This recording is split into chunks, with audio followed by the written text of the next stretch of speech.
Hey, how's everybody doing? Hope you're having a fantastic day. It is Thursday, July 17th, and I've decided to put together, casually on a Thursday night, decided to put together the best stream that you guys have ever watched. I decided to take the two most diverse individuals in my Twitter mutual sphere, to take the brilliant, patristically informed Catholic super soldier Joshua Charles, and then take the orthobro LARPer, absolute lolcow Mario, and put them together. So I decided to take my two top mutuals, and to have them fight during my stream. So that's what we're going to be doing tonight. So Christian, Mario, would you like to introduce yourselves? Because everyone knows who Joshua Charles is, but the only thing people know about you is your very epic videos in relation to Michael Lofton. That's all anybody ever knows. Yeah, that, and I debated a lesbian woman. Oh, really? Wow. Yeah, and I didn't hear about this. This is deep lore. My name is Christian Mario. I am a Eastern Orthodox Christian, also known in your circles as a biz LARPer. I actually happen to think that title goes hard, so I am a biz LARPer. Hardcore biz LARPer. I want to LARP like Christ. I want to be like Christ. So Paul says, follow me as I follow Christ. I say, I'm going to LARP as Paul. Paul's going to LARP as Christ, so I'm a biz LARPer. So I own that, And it's a pleasure to be here. Joshua, very familiar with your content. So it's a pleasure. You're the reason we're having this stream. Yeah, because we were doing I think it was like the Mahler debate with James White. And then I was like, follow me back. Why don't you follow me back? Yeah, I got in the chat with Christian, and I forget what I said, and you were like, "Oh, you said something positive about me," and then you were like, "Follow me back." But then when I went in there, you actually weren't following me, so maybe you stopped following me a while. I got petty. I unfollowed when you didn't follow back quick enough, and I was like, maybe I'll follow again, and maybe. Yeah, I mean the thing with Mario is he just mentioned, and this is very clear evidence right here. Mario just mentioned he's very familiar with your work, Joshua. But have you ever seen Mario refute your work? I'll be honest. I don't pay attention to many people on social media, so it's usually not worth it. The answer is no, because Mario. I do like Christian Mario every time. I do like him a lot. So Mario knows that the filioque is true. Mario knows that papal supremacy is true. Mario knows all this stuff. He just reads all of our stuff about it. Mario's like, every time I do something about the filioque, Mario is texting me during the whole thing, and he's like, Wagner, please continue, do more filioque stuff. You don't do enough anymore. This is a lie. My priest, if you're watching, this is a lie. I denounce this Latin schismatic for what he's saying. What he's saying is calumny and a mortal sin. Go to confession, Wagner. Calumny. Oh, yeah, true. Mispronunciation award, but go to confession, nerd. Yeah, this is detraction and gossip. Oh, you know how to pronounce words? Sorry. Tell me you're gay without telling me you're gay. No, I actually think mispronouncing words tends to be a sign of intelligence. The reason why is because this day and age, if you have a mildly sophisticated vocabulary, even if you're mispronouncing some words, it means you're probably reading, which is a good thing. It's true reading, but I'm not reading phonetically enough, I guess, to truly grasp the pronunciation side, which is bad because I'm planning on being a speech pathologist, so that's rough. But yeah, be a problem. Yeah, it might be a little problematic. So yeah, what's your background? As far you came from Protestantism as well, right? Well, so Mario and I, it's kind of funny because when Mario and I met each other, and I was going to bring this up because when you said it's a sign that Mario reads a lot. So, well, more than the average. We have a common friend. Like we met each other on Twitter, like 4 years ago. And at that time, I was Anglican and you were Reformed, right? I think you were Presbyterian. Mm-hmm. And one of the things you were known for, Mario, is the fact that you didn't read. This is true. Well, that's because I actually have a thing against reading. I'm more of a audiobook type of guy. I think I never learned how to read. I grew up in a cave. And back in my day, we didn't have books. It cost a lot. This was before the printing press. So you didn't just read, that's why I'm Orthodox. I believe in oral tradition, right? So I don't believe in reading. I denounce readers. That's why I can never believe in sola scriptura. I'm like, I can't read. Yeah. How can sola scriptura be true if I can't read? So I thought that was pretty compelling. So then I became Orthodox after that. Yeah. I mean, I do think that there's actually this good connection between being illiterate and being Eastern Orthodox. Because, I was reading this statistic. It was crazy. Like in the year 1900, in the entirety of the Ottoman Empire, 99% of Eastern Orthodox priests could not write their own names. I legitimately, I heard this somewhere. I can't remember where I heard it. Might be making this up. I probably am, but it's really funny, 99% of priests in like the year 1900 in the Ottoman Empire could not write their own names. This is a Zionist lie. This is a Zionist lie. This just shows you're a Zioshell. This proves it. Proves I'm a Zioshell? Yeah, it's real. This shows that you're a plan truster and you're not a base Chad like me. Well, there's only 1/3 of us in this stream who's a Zioshell. I'm very confused why that, because I'm not a Zionist at all, so I don't know where that's coming from. But yeah, it's actually it's funny that Dennis Prager's a friend. Yes, because Prager is a friend, but there's something which is very, very serious which is going on in the world right now. Everybody knows about the sort of Gaza war in Gaza.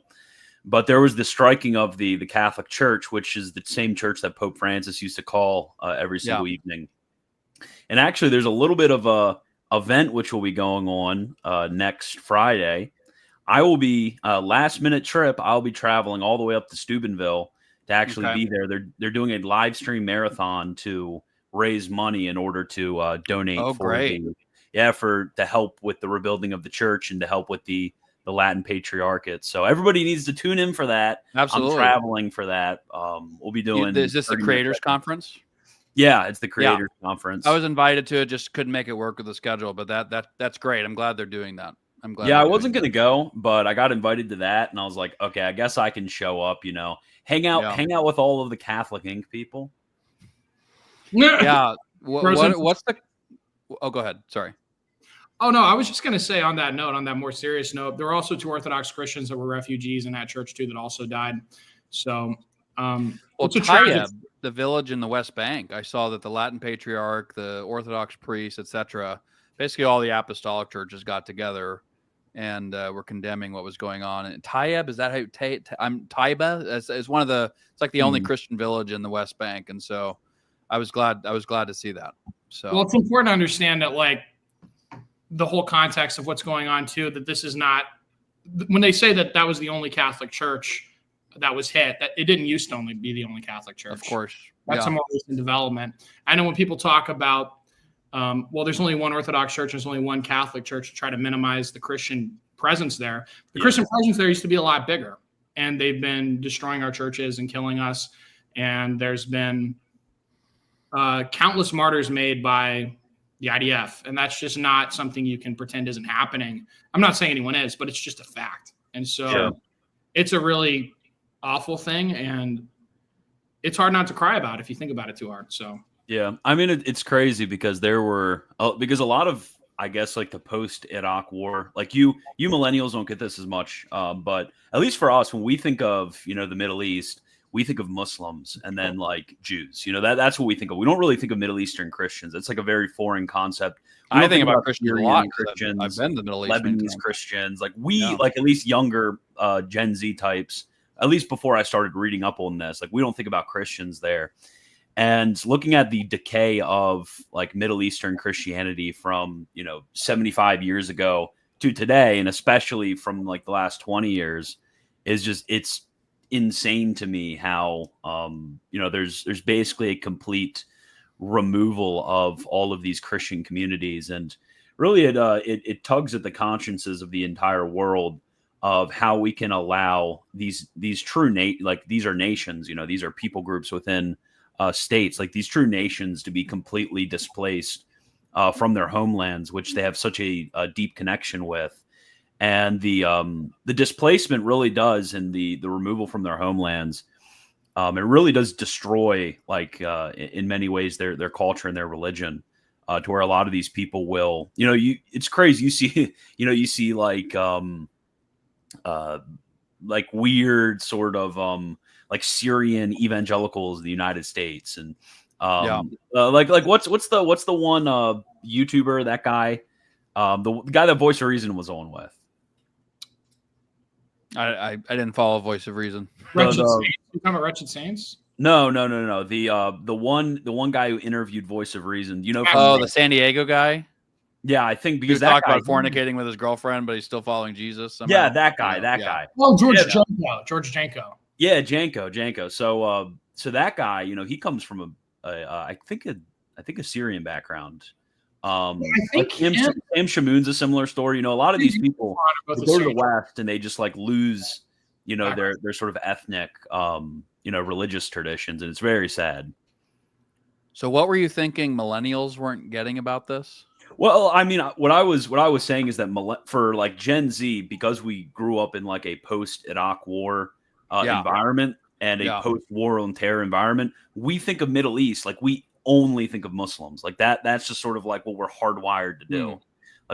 Whereas for people of older generations, it's a lot easier for them to think of, imagine natively that a Middle Easterner might not be a Muslim.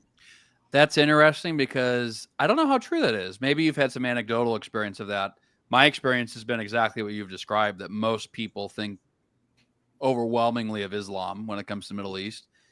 And I actually think it's been a huge, huge blind spot for American Christianity, the presence and danger that many of these Middle Eastern Christian communities have faced. Particularly when it's mixed in with all the Zionist garbage and whatnot. I don't know. I've been out there multiple times into Israel, the Palestinian areas, the Jordan, Egypt, Tunisia, whatnot, and so I've met a lot of these Christians, and it's very inspiring what they're going through. Not what they're going through, but how they endure it. Why do you think, in your opinion, and Mario, you can, if you have any insight on this, why do you think with evangelical Christians, because I grew up in an evangelical environment, and I didn't really think about Christians in the Middle East at all. I thought about converts maybe from Muslim families, but I didn't think about the Christian communities that were native there. Why do Western evangelicals not even think of these people existing? That doesn't even enter our consciousness. Well, there used to be, I remember at my old mega church, there used to be, and is my mic terrible? Can you guys hear me okay? I can hear you good. Yeah, there used to be a lot of, they would raise money for Christians in the Middle East. But what was funny is they would never talk about what type of Christians we were raising money for. Because the people that we were raising money for were Catholics and Orthodox. And I think it's funny that that was never really brought up as part of the conversation, because the cognitive dissonance would be that we would condemn those people as not Christian at all. But then talking out of both sides of our mouth, we're actually raising money for those Christians. So it's kind of a funny thing. But I think in general, most evangelicals basically view Jews in a higher regard than they do Roman Catholics or Eastern Orthodox. They would think that Jews basically are Christians without Jesus. They're just Christians without the New Testament. And so from their perspective, Muslims are just savages that are blowing people up for no reason. And it's the impetus is on us to defend the one and only democracy, the one and only freedom-loving place with halfway Christians. And so that's why most evangelicals absolutely love Israel. That with the Schofield Bible, that with three-letter agencies, and then also just a whole lot of historical literacy. Joshua, what do you think? Yeah, I think that a lot of that's probably right. It is interesting. I may have said it on the previous stream we did, but I've posted about it many times where I had this sort of moment when I was in the process of becoming Catholic where I realized that there's a lot of good people. So it's not meant to attack them, but many evangelicals seem like they take what a Jewish rabbi would say about the meaning of Scripture, the Old Testament, whatnot, more seriously than a successor of the apostles. And once I saw that, I couldn't unsee it. And it's disturbing. What can I say? Yeah, exactly. So Mario, you mentioned that you were from, started out with an evangelical megachurch. How did you go from that to being Orthodox? Well, it's a long story, but to give it sort of condensed, depending on what you want. Do you want it condensed or do you want like the full lore drop? What do you want? Oh no, you can go as long as you want. Oh, how's it going, Mr. Shameless Popery? I enjoyed your video from earlier. It was really awesome. I listened to it. Joe listens to you? That's awesome. I don't know if Joe actually frequently listens to me. Well, I love Joe. He's great, but yeah, I think Joe is my favorite of the Catholic Inc. Of the Catholic Inc. guys. Yeah, Joe's my favorite. Yeah, I love Joe and Trent. I really like Joe and Trent. But yeah. Anyways, what were you saying, Mario? Oh no, I was just gonna say my background. I grew up evangelical, but I grew up with very devout parents. So my experience was I would wake up in the morning and I would walk out, and I would see my dad sitting at the table with coffee and reading the scriptures pretty much every morning. So I grew up in a deeply devout household. And I would say that my experience in evangelicalism was way more good than bad.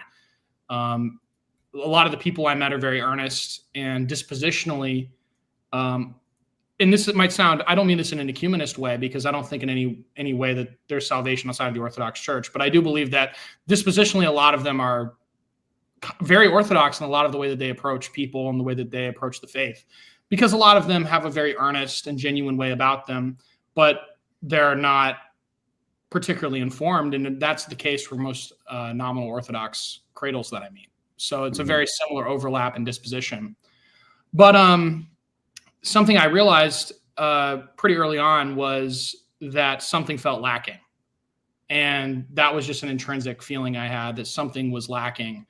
And I felt like every time I would receive Protestant communion, I would always remember that verse, Paul talking about drinking condemnation on yourself. And I would take that very seriously. And I remember I would pray every little sin before I would commune, because there was just part of me that knew to do that. Nobody told me to do that, but I had this sort of feeling that that's what I was supposed to do. And, I think maybe my parents did tell me to do that, but it wasn't something I heard from the pulpit. But it was something I was very concerned about.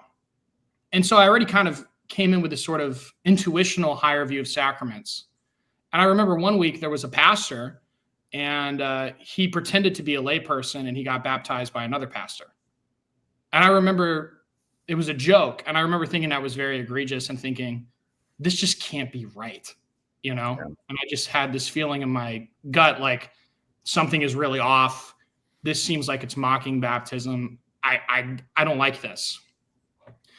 Eventually, at some point, there was a scandal that happened. And I knew the people involved. And one of the pastors decided to sweep it under the rug. And at that time, that gave me a lot of emotional impetus to just want to disassociate from the church. So I never went through an atheist phase of not believing God was real, but I just really didn't want anything to do with any of the institutions at that point. So I sort of pulled out and quit interacting much with going to church. And for a couple of years, I really didn't go. And this is in my late teens. 2020 comes, COVID happens. And at this point, I'm getting more interested in politics. I'm becoming more right-wing. And at that time, my conservative politics, which I got mainly from going to college and hearing them trash people like my dad, just trashing white Christian guys and talking bad about them, that really pushed me the other way. I went to college and got red-pilled. Where a lot of people go to college and become liberals, it was the opposite for me. I went to college kind of a libertarian type, and I walked out conservative. So the move to conservatism was first before I started looking at traditional Christianity at all. Even the magisterial Protestants or Catholics or Orthodox, I wasn't looking at that at all at this point. But I end up shifting because of my politics. I start valuing tradition more, and I start thinking that there's a lot to be proud of. I was thinking, maybe I'm proud of where my family comes from, and maybe I'm proud of who my father is, and maybe I have a sense of pride in a good way about who I am and where my family comes from. And then that just started to translate towards how I viewed Christianity. I started thinking, well, you know what? I would never disrespect my father, so why would I disrespect the church fathers? Why would I come in with that attitude? And so my disposition started to change. And this I've actually never shared publicly, but I'm going to share it now. One night I went to bed and I woke up and I felt a love for the Virgin Mary. I just woke up with a love for her, and I had never had that before. And when I woke up and I felt like I loved her, I knew something had to change. And at this point, I was going to a Reformed congregation because I knew that there was a need to go to church, and I wanted to fulfill that obligation, and I just didn't know how. And I just looked for something that looked more traditional than what I used to have. And that was pretty much all the thought that went into it. And also at this time, I was friends with our mutual friend, Wagner, Matthew Pearson, and he got the ball turning for me, thinking about a lot of things way deeper. So when I woke up with that sort of love for the Virgin Mary, I realized that I just couldn't remain a Protestant. And that was the first ball. It wasn't intellectual. It was really a love.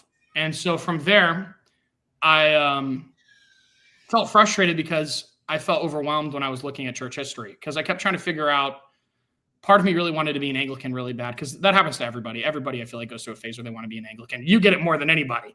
Not me. Not you. Good for you, Josh. Did you never go through an Anglo LARPing phase? No. I found it extraordinarily untenable. But anyway, I want to keep hearing your story. That's a really good intuition, because it is extraordinarily untenable. But anyhow, I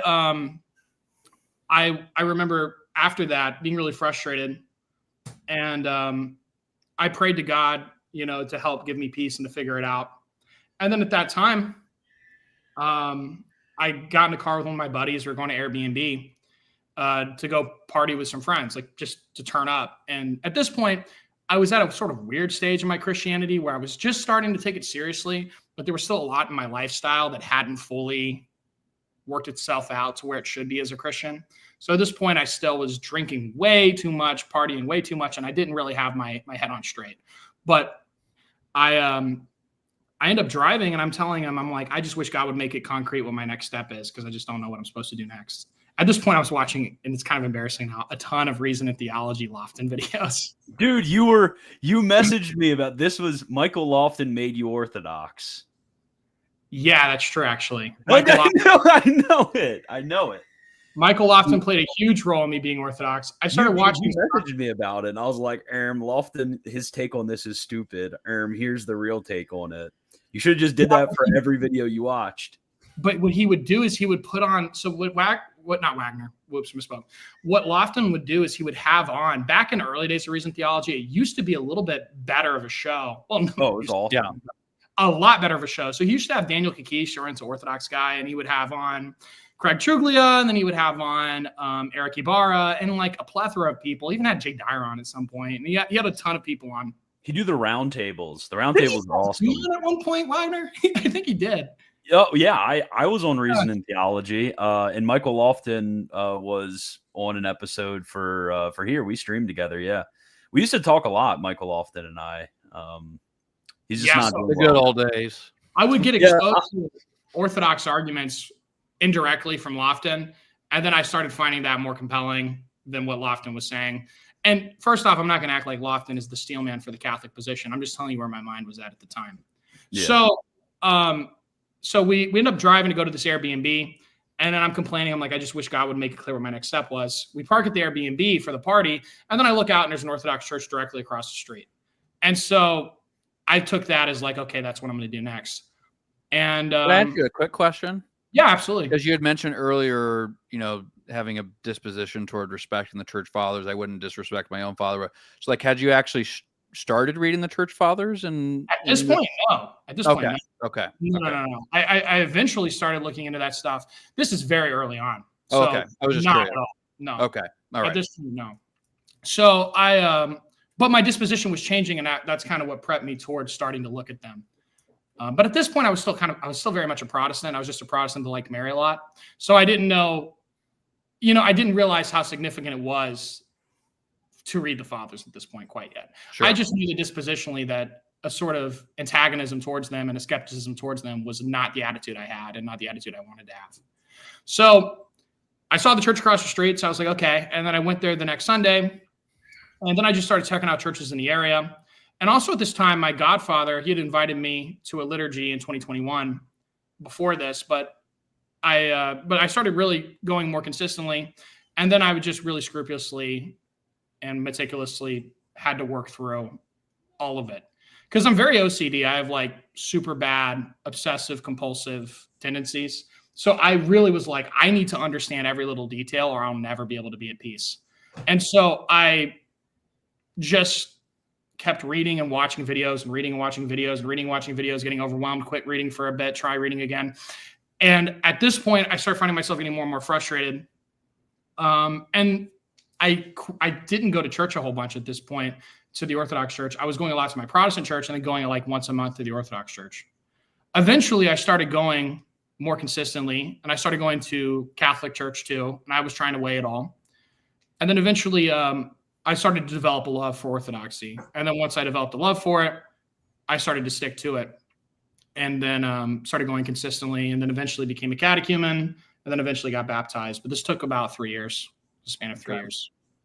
So when did you get into the Orthodox Church? Gosh, time is not my strong suit. 2022, 2023? No, more recent than that. I was a catechumen for years. I think it was, or I wasn't a catechumen for years. I was an inquirer for years. And then I kept, so this is also a side note. I should actually address this too.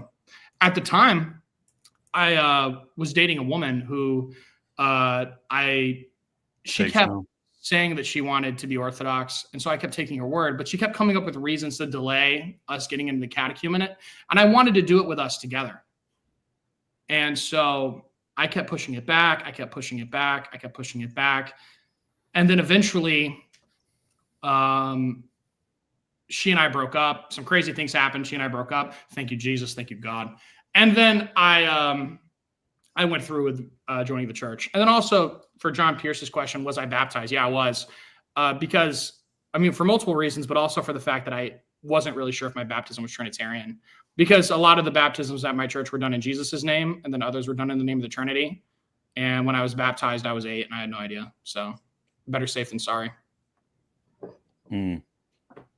Interesting. So since then, how has it been? Since then, it's been great. I've had a lot of spiritual ups and downs. There's moments where, you're growing a lot, and there's moments where you're doing really well. And then there's moments where you're spiritual dryness. And then sometimes it feels like God pulls away for a moment, and you just have to be faithful in the basics, prayer, fasting, scripture reading, things like that. And then over time, you wait again to feel that closeness. So I've been learning to just have trust instead of relying so much on my emotions. Because if I rely solely on my emotions, then the moments of spiritual dryness are too much.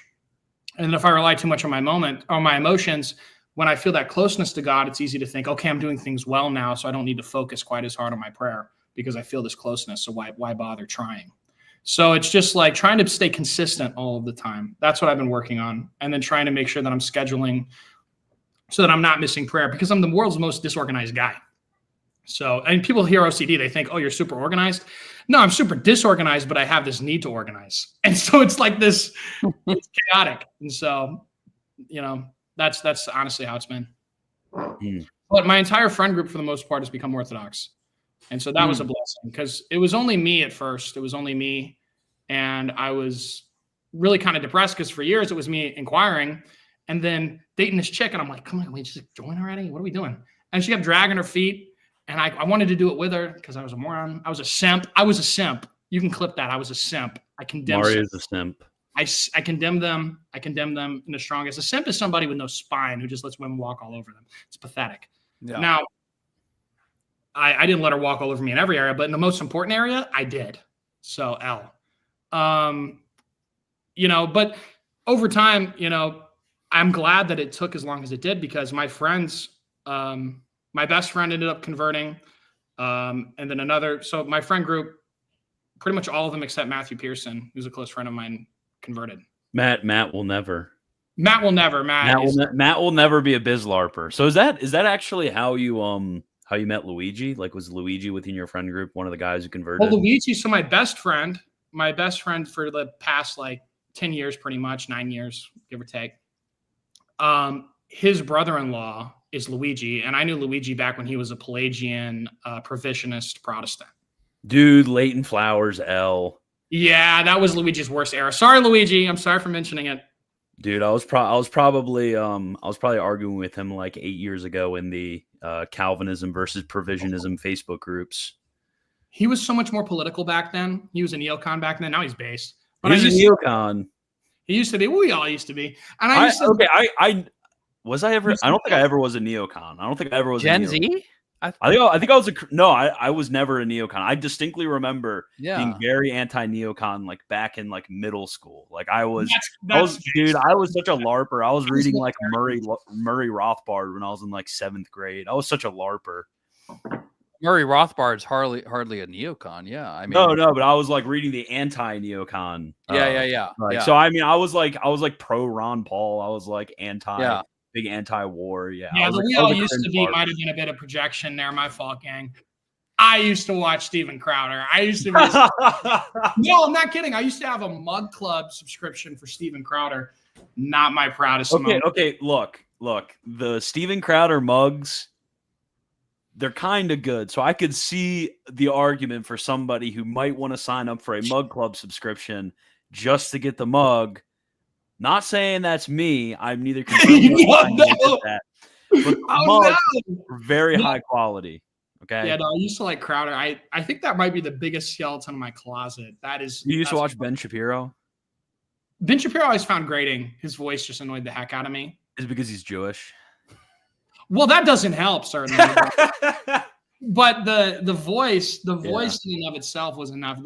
Oh my gosh, shut up, dude. It's like the Homer Simpson, Bart Simpson meme. I just want to, just shut up. So I always found him grating. I used to like Matt Walsh. Used to watch Matt Walsh. That's pretty cringe too. Who actually, I don't know. I mean, I don't know how you guys are defining neocon. I typically understand that in the foreign policy context of being very pro muscular American foreign policy and whatnot, nation building and whatnot. But I was actually very much inebriated to modern conservatism, which I definitely was part of for a while, by reading the Founding Fathers. And the Founding Fathers have, a lot of problems, but they also have a lot of insights that are just absent from most people who claim to be their biggest, supporters in the modern political sphere. That's changed a lot. It seems like the founders are hardly mentioned at all anymore. But when I was growing up as a teenager and in college, the Tea Party movement and the years leading up to Trump, especially during the Obama years, the founders are mentioned a lot. And but actually reading them, I'll give one example. Many of the founders, particularly John Adams, were very skeptical of luxury and uninhibited wealth. They actually thought that was very dangerous for virtuous liberty, which is not something you would have heard growing up in a Reaganite household. You just assume it's the economy stupid. If it's growing, if people have less taxes, they're getting wealthier. That can't but be a good thing. And of course, there are many occasions where it is a good thing if it's pulling someone out of poverty or whatnot. But to just assume that could endlessly go on without a problem was not part of our framework. And but there were multiple letters from the founders, John Adams, even Alexander Hamilton, of all people, strangely enough, had a few lines. But John Adams said in one of his letters, the way he would preserve American liberty is to ban. It's been a long time since I read it, but something like he'd ban silk and pearls and jewels and all these fineries because he thought that would degrade the people and make them obsessed with luxury and just things, and that they'd give up liberty and all that. So it's very, that reading the founders actually inebriated me against the modern American political heresy of modern so-called conservatism. So. So did you ever go through a libertarian phase? No. It always struck me as that silly. No. Now I do think, to give them their due, You know, I do think, have either of you read, why am I, the Hayek text, the Hayek text from 44, Road to Serfdom. It's pretty good in some ways. I think one of the key points he makes that I think there's a lot of validity to it is that there are so many decisions that take place within a society that to expect a central authority to be able to make a wise decision in such a way as to micromanage those decisions is extremely unwise and reinvent subsidiarity. Yeah, no, exactly. So no, absolutely. No, but to the extent, I mean, that's what he talks a lot about. It's been a long time since I've read that book, but I did read it in college.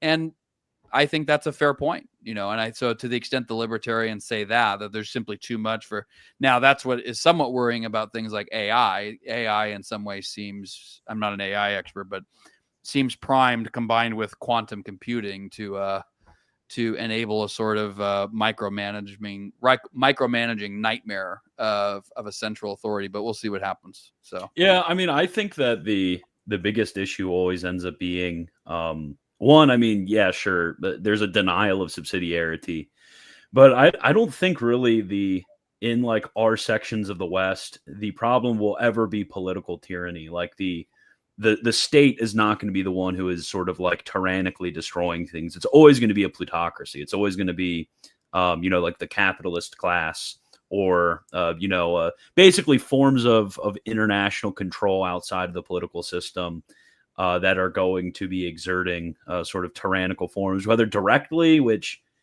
I don't exactly buy that a lot of these things are going to happen directly. I don't think you'll get like your gay libertarian, Gestapo run by Palantir. It's gonna be throwing all of the Chads, in the police van and then executing. Yeah. Them. Like I think that's kind of ridiculous. But I do think what you'll get is a control of media in such a way as to retain a lot of those indirect ways of control. So like an example of an indirect way of control would be the profligation of pornography. Like that is an indirect way of control. Sure. If you can get people hooked on pornography, then there are, benefits to that. Or, being able to stop the legislative bodies from legislating against the various forms of debt slavery that the poor are put under with things like credit cards, massive student loans, pay. What are the things like the payday like loans, paying in installments for like DoorDash? Like, have you heard of that? Yeah. Stuff like this. So I think the indirect ways of control are the dangerous ones. I think like pretending like, oh, our problem is going to be that the state is going to come and start like, taking all of our rights away. We're going to need to get our guns and, defend ourselves. Oh, I agree. Yeah.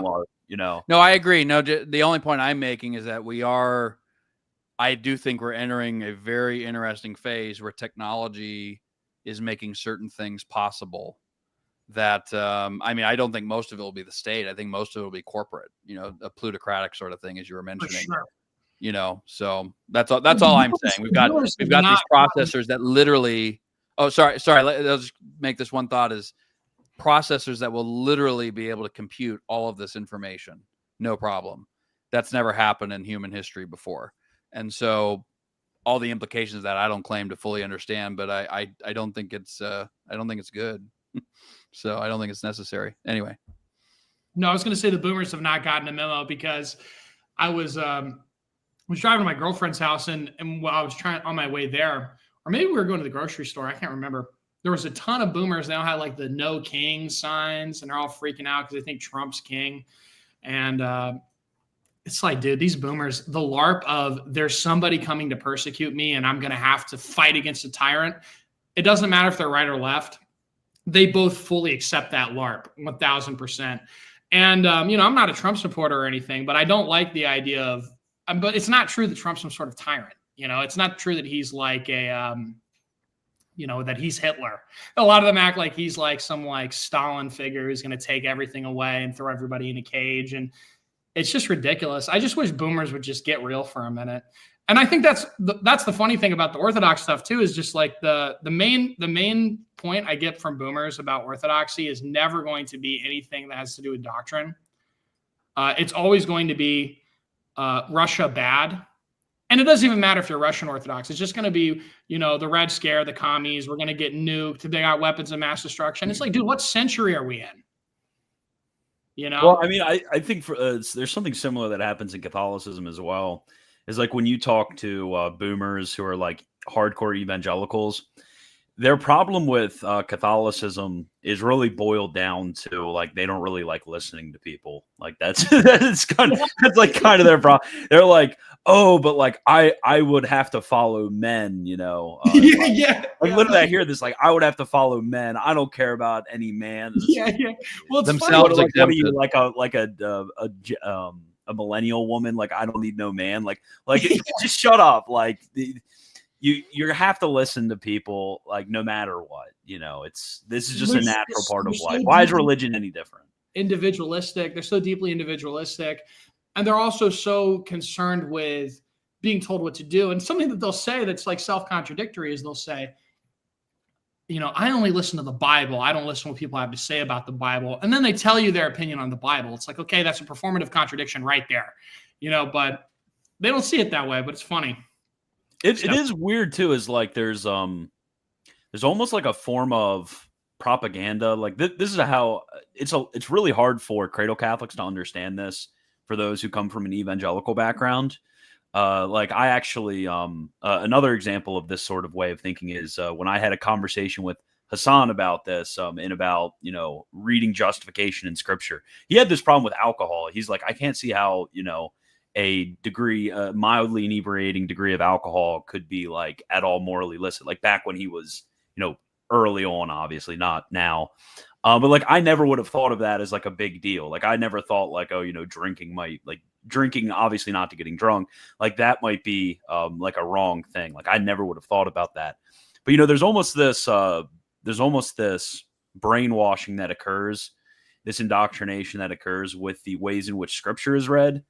So like I would read certain parts of sacred scripture and I would say, oh, this is what all of these terms mean in this text. And I can't see it any other way. Like I literally have to abstract so hard from like my normal conceptions in order to be able to, read this without a sort of prejudice. It's very hard. I think a lot of evangelicals, they take it for granted how difficult actually this process of taking yourself away from reading the text can actually be on a lot of things. So why do you guys think, I don't want to unilaterally change the direction, but I'm just curious what you guys think. We texted about this beforehand. Why do you guys think so many young men are going this direction, whether Orthodoxy or the Catholic Church or whatever it may be? What do you think is going on? Well, I think some of it is eschatology. And this is when I get a little more, what's the word? No, I'm fascinated by that. I wasn't interested in it, ironically, as an evangelical, but I have become as a Catholic. I wasn't interested in it as a Protestant either. But part of me thinks that as we move closer towards the end, and I'm not claiming that I know exactly where we are, but as we move closer towards the end, there's going to be a collapse of Protestantism and people moving more into the apostolic churches. And I think that that's just a necessity with, because as an Orthodox person, I think Christ is gathering his sheep. I don't really know how to explain the fact that almost everyone I know became Orthodox, but not correlated to each other exactly. Like I can't fully explain that. And I know that there's been a push in that direction. And so I'll just speak to the Orthodox side because I can't speak for a Catholic. When you say not correlated with each other, I mean they don't know each other. They're just people. Not all of them. Well, a lot of them know each other, but not to the degree that I know them. But got it. That there's like they're loosely connected, but that they have their own personal motivations that are pushing them in this direction. Because it really was just me, and then a couple years go by, and then my buddy Samuel, then my buddy Dylan, then my buddy Taylor, then then my friend Katie Rose, and then my friend, it was just person after person after person after person, and they're not all really connected in the same way. I'm kind of the nucleus for a lot of those people, but it wasn't like I was talking to these people excessively about it. So I mentioned it, but then there's this pull. And I think that a lot of it has to do with the fact that we own nothing, we have nothing. We Our heritage has been stripped from us. We have no connection to anything from antiquity. We're completely deprived of tradition. We're completely deprived of anything stabilizing. And Protestants will point this out, like, oh, people leave Protestantism because they don't like the fact that the church might look different in 10 years. And that's silly. Well, no, actually, it's a really valid point. The fact that your church changes every 2.5 seconds and that it becomes unrecognizable from itself every generation is actually kind of a big deal. Sorry. And so if that makes people push towards Christian traditions that have a higher view of antiquity and tradition, well, that's a natural consequence of that environment. So I don't see how else. I mean, first off, the evangelicals made it too easy. They set up the perfect environment to get people interested in Orthodoxy, and I think also Rome. But on top of that, by depriving us of tradition and depriving us of our antiquity, to me, there was not much of a difference. And like, I can't speak to everybody, but for me, people go, well, Eastern Orthodoxy is foreign. How could you be Eastern Orthodox? I'm sorry, the TLM was just as foreign to me. I was a low church Protestant. All of it was foreign. All of it was crazy to me. It was all completely opposite my experience. It was all completely other. I was raised in the Bible Belt. None of this has anything to do with me. So from my perspective, whether I became Catholic or Orthodox, it was going to be equally foreign and equally disconnected from what I was raised in. Fair enough. I was going to have a worldview and a sexual ethic. This is true too, that my parents don't get, a political theory my parents don't get, a worldview my parents don't get, and the liturgy and all of that, completely alien to me. So when I became Orthodox, people said it's foreign. I said, yeah, it's foreign to me, but everything else was too. High church Protestantism was weird to me. Yeah. So, yeah. I remember going to college and, and having to do only hymn singing, at the church that I was at, and then at chapel, like that was kind of weird for me because I was, I grew up on the contemporary Christian worship after, 5th, 6th grade. But I think the reason, I think a lot of people want to explain things like this by natural causes. And I think that's a temptation, especially for a lot of Protestants. They'll ask themselves, why is there this rate of Catholic converts? They can point to other stuff like people leaving the church. I don't really, want to have those discussions, honestly. Like, talk about it all you want. It's whatever. But the real question is, okay, why are there a lot of people joining the church? Because both of those are facts. Yeah. And they want to point to natural explanations. They want to point to political dissatisfaction, or they want to point to, the generation of their parents having certain, behaviors that are unique to those who are not strict adherents to Catholicism. They want to explain it by these sorts of things. Smells and bells. But I really do think it's just the Holy Spirit. I think it's the Holy Spirit, and the Holy Spirit and the truth. When the truth comes into contact with people through the internet, more people are able to come into contact with ideas like this, that there is a sort of intrinsically compelling force to the truth mixed in with, I guess it would be the Holy Spirit using the truth when people come into contact with it. And I think there's something very, very powerful to that. And I've been getting a little bit more red pill on this as I've been reading a lot of older authors talking about the distinction between Catholic missionaries and Protestant missionaries. There's a lot of very interesting studies in the 19th century of Protestant missions and how Protestant missions, like, sure, they had conversions, they had people that they converted, but Protestant missions by and large were magnitudes and magnitudes and magnitudes of more individuals, resources, et cetera, that were poured into trying to convert these nations. And really, throughout that time, a lot of their efforts were kind of just like epic failures. But when it came to Catholic missionaries, they would send like 3 guys and like 2 of them would die and they would convert like 100,000 people. It really is, you would get stuff like that. And there would be, authenticated miracles that no man with a sort of reasonable view of the capabilities of our senses and, of the human testimony could deny, and things like this. So I do think there's something analogous going on is, no matter how close a lot of these different Protestant revival groups are, and I think these groups are actually good. I think these groups are good for us because I think that they're pushing a lot of people closer to Catholicism. They say things that are objectively true. They say things that are objectively good. Much better political thoughts. Davenant Institute has much better political thought than whatever evangelical stuff was going on For sure. with the previous generations, whatever like Grace Bible or whatever John MacArthur's church was called, whatever they were teaching Grace about to you, politics. Yeah, Grace to You is whatever they were teaching about politics. The modern sort of retrieval movements are teaching much better. So sure, that stuff is awesome. But I do think there is something which is unique about the Catholic presentation of truth. And this is just the Holy Spirit, using the truth, and people that you would just never expect. Like I never expected to become Catholic. But most of the people that I meet never expected to become Catholic. Me neither. Whereas, forms of Protestantism are just kind of natural for people. So I think there is a sort of latency that comes with Protestant upbringing where people stay there and sometimes pertinaciously and sometimes in good faith because they just kind of don't consider Catholicism or don't come into contact with anything persuasive.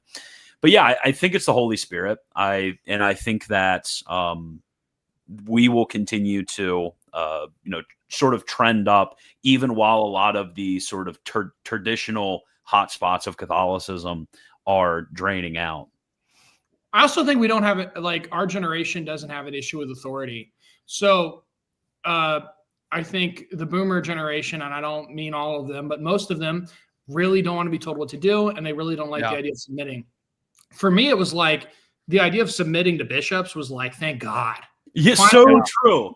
Finally, I'm telling you. I'm just gonna defer, and I'm just not gonna, And it was nice too. Like something that's been a huge weight lifted off of me is just like somebody comes to me with a problem, and I'm like, I have no idea how to solve that, and I actually don't have to. Here, talk to my priest. And I can just defer people. And I love authority. I love the structure. I love it. I think it's so God ordained that there's like bishops and priests. And if I don't know what to do, I go to my priest. And if my priest tells me to do something, I just do it. And if it doesn't go against God, if it's not a sin, then I just completely submit to whatever. And then it's a sin if I don't listen.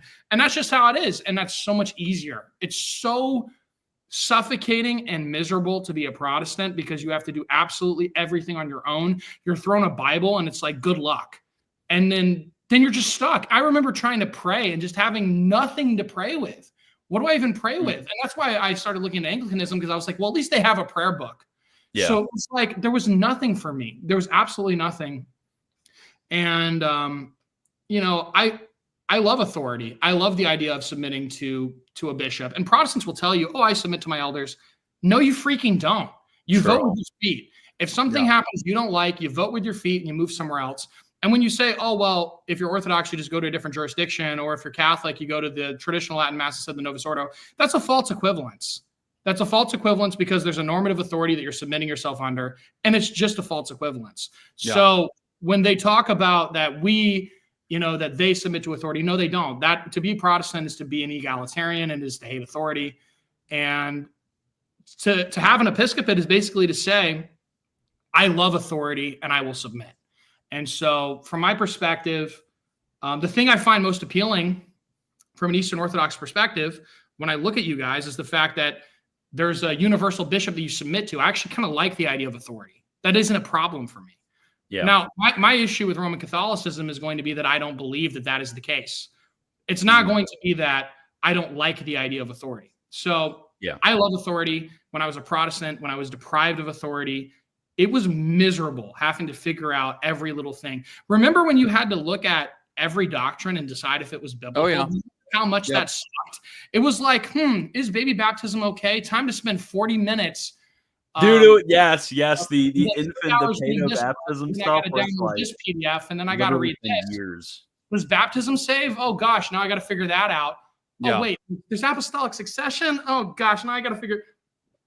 Dude, I'm so glad I don't have to deal with any of that anymore. Now it's like, oh, this saint from 2019 healed my vision. Okay, yeah, I just believe that. No research necessary. Okay, true. Real. So you healed your vision. That's credulousness. Some Protestants. Sorry, go ahead. But yeah, I actually absolutely what you said, especially in the beginning when you were like, okay, like I'm sitting here and I'm praying and I don't know what to pray about. Like that goes really hard. Because I know with myself, and I think this is in some ways, Catholicism defines the boundaries. Like that doesn't mean that we're necessarily, correct, but it is, I think, a fact we define the boundaries a little bit, better on some things. And it was funny because there was something which was going on, not I wasn't doing anything wrong or anything like that, but there was something going on spiritually with me. And I had, if I was a Protestant, I would have had, really no idea what to do. But I talked to my spiritual director, and then I reached out to a friend who was like really well read in the Catholic spiritual tradition. And it was funny because my spiritual director and then this friend, they both like literally gave the same exact advice and said the same exact thing. And like these two are like as different as, literally readers in like different spiritual traditions. One of them is very academically inclined. The other one's more like practical, like completely different backgrounds. Like you would never expect them to, be so closely agreeing on something, but they said the same exact thing because of the consistent tradition. It's really, if I were to want to become a saint, like I could see no better place for me to become a saint than in Roman Catholicism. And I think that's very important. Which I'm sure you feel the exact same way about Eastern Orthodoxy. Yeah, without a doubt. I mean, I think the thing I find the most compelling at the end of the day, and this is not an argument. So I don't want people to misunderstand me that this is my argument. I mean personal motivation. My personal motivation is the fact that something was lacking and now something isn't. So I felt like something was deprived of me, something was robbed from me. And now I feel like I have that thing. And I think there's something profound. So, and this might just be part of having sacraments, which was something I was deprived of earlier, is that when I go to liturgy, I think I'm not a very emotional person, but since I became Orthodox, I've become very emotional. And I think it's because as my heart has been, has opened up towards Christ, it's like I now have a softness towards him that I never could have. It's like before I was able to have an acknowledgement of who he was, where now I love him in a different way. And so as a personal motivation, I think the most profound thing for me is just is that closeness I feel. And that comment there, does it feel would be a white guy with a bunch of Greeks and Arabs at Divine Liturgy? No. And that's what makes it so awesome is it really doesn't. The Russian ladies at the Rokor parish I visited a lot of the times, or that I go to, I think I go that one most frequently because my confessor's there. I make candles with the old babushkas, and we don't really speak the same language, and they treat me with more love than almost anybody in my entire Protestant experience. And then the old Arab ladies, there's no difference. I go to the Antiochian parish. In my view, the ethnic problem, like, oh, the ethnic people don't want you there, I'm sure you could find really sad anecdotes where that has happened, but in my experience, it's been the exact opposite. These people I've always thought that polemic was a little bit stupid. I don't know what you think about it, Josh, but it's a one because it's actually it cuts the wrong way, because when you to be honest, like I actually like I hear you saying things like this, and like there's a certain degree of envy, that I have, because when I go to a normal Novus Ordo parish, like I don't really feel super like warmly welcome there. Like you don't get really the warm fuzzies when you're getting people trying to rush out. There's not really like, unless you're joining specific groups, there's not really like a community aspect there. So yeah, I always thought that polemic was kind of retarded, to be honest. Well, I think the one thing that I think Eastern Orthodoxy has, and I will say, because I've been to the TLM when I was a Protestant, and I think the TLM actually has this, at least to more so than the Novus Ordo, is when church is over, it's an all-day affair. So you go to church, and then you stay for hours. Everybody sits and they stay for hours, and everybody talks. You talk to all the priests, and all the laity talk to each other. Now, there's some people that they leave right after liturgy stops. Of course, that happens. But a lot of us, we're there every week, and we're there for hours. And I love it. Yeah. And my buddy who used to go to the TLM all the time, he's Orthodox now, but back when he went, they had a real community there. It was a real, vibrant community. The Novus Ordo, the problem with that is just and I don't want to get into a whole thing on Vatican II or whatever, but it's just when you have a more individualistic sort of ethos, which I think the Novus Ordo has, people tend to just sort of go in for the sacrament and dip as quick as possible. So I don't think it really has anything to do with Novus Ordo. I think it just kind of has like it's a cultural. I think it's like a Catholic culture thing. I would need to do more study on it because it is hard when you're Latin Americans like this, because whenever I'm around Latin Americans, they're very communal. Like they have a real sense of community, and they have the Novus Ordo. I wonder if the Novus Ordo experience in Mexico would be more analogous to what I experience. I think it's just not to be racist against my own people, but well, not that I am this ethnic group, but I think it's just like Italian Irish nonsense. I think this is just how they act. The Novus Ordo folks. Well, in the American Catholic experience is really shaped by Italian Irish sort of cultural influences. So it might be a that thing. I've at least heard sort of anecdotes from the 40s, 50s, making fun of Irish priests and how they would do things. And I don't know, it's such like this is really sort of like and I don't like the sort of idea of like the meta narrative is like, oh, we have this effect that's like in a sort of complex historical framework of a million different conditions and sort of like individual actors and communal actors, and we're just going to explain this whole thing by this like really neat one way explanation. So I don't know what the reason is. There's probably a million different reasons, but yeah, I mean, I was just kind of joking about the whole, it's Irish people and Italian people, and it's just how they act. But who knows? It might have something to do with it. Hey, full disclosure, I'm an Irishman, so. Oh my, you race traitor!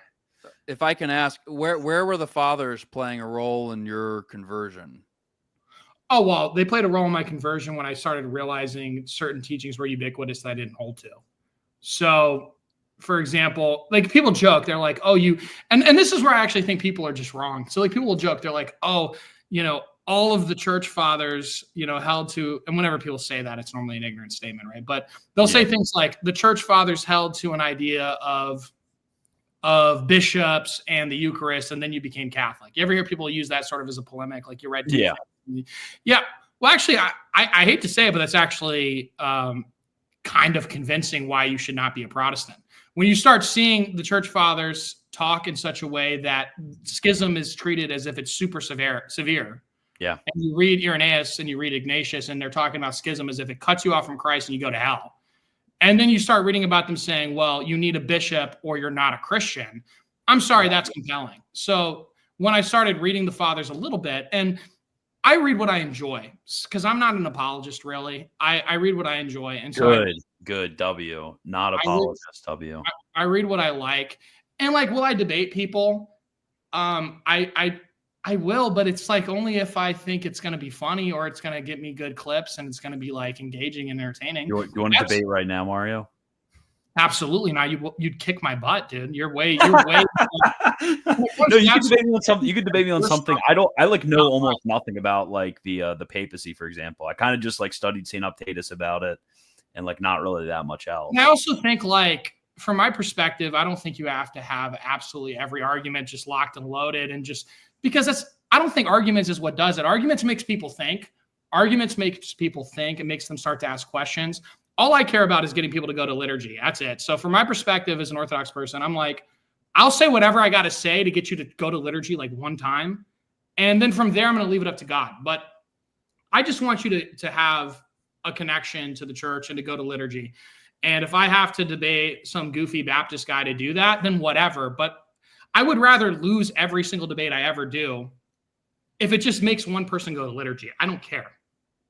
After I lost that debate to that atheist chick and I looked like an absolute lolcow, there's no need to preserve an image. What image? Yeah, exactly. This is a new term. I've not heard this term. You don't know about lolcow. Never heard that before. So a lolcow is basically somebody who. So you have a lolcow and then you have a logger. So these are two very important terms, Joshua. Okay. A lolcow is somebody on the internet who becomes like absurd and everyone kind of just laughs at them because they just like do absurdly stupid things. But then you have an A-logger. So like I'm Christian Mario's A-logger, for example. He's the lolcow.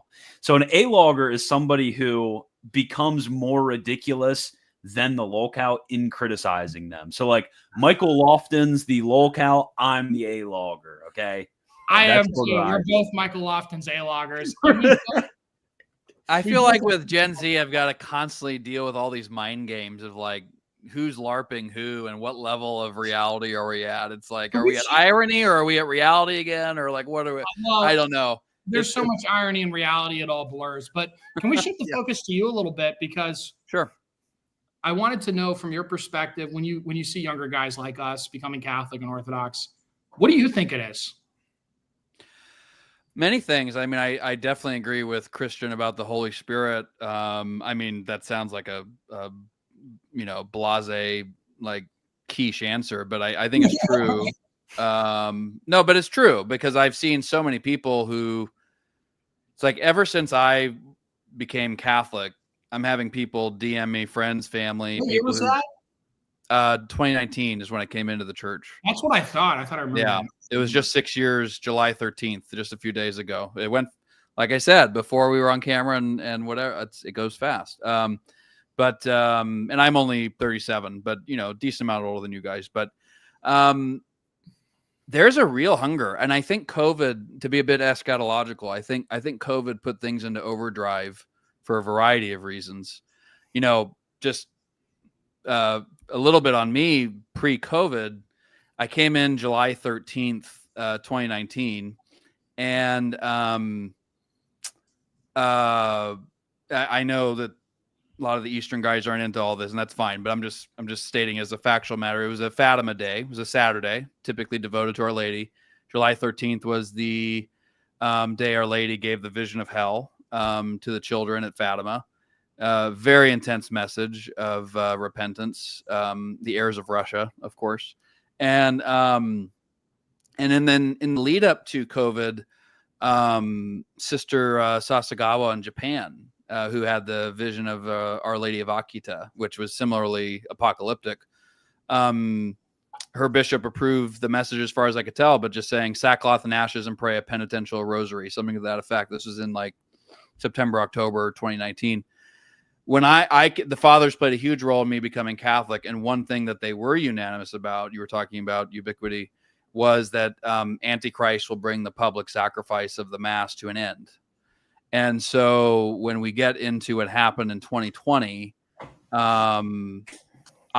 got as close to that as we've been in history by far.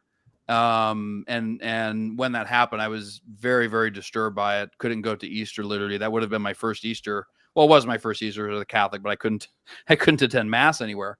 And so I think COVID on the natural level, I just had one of my really, really good friends. He just came into the church a few days ago.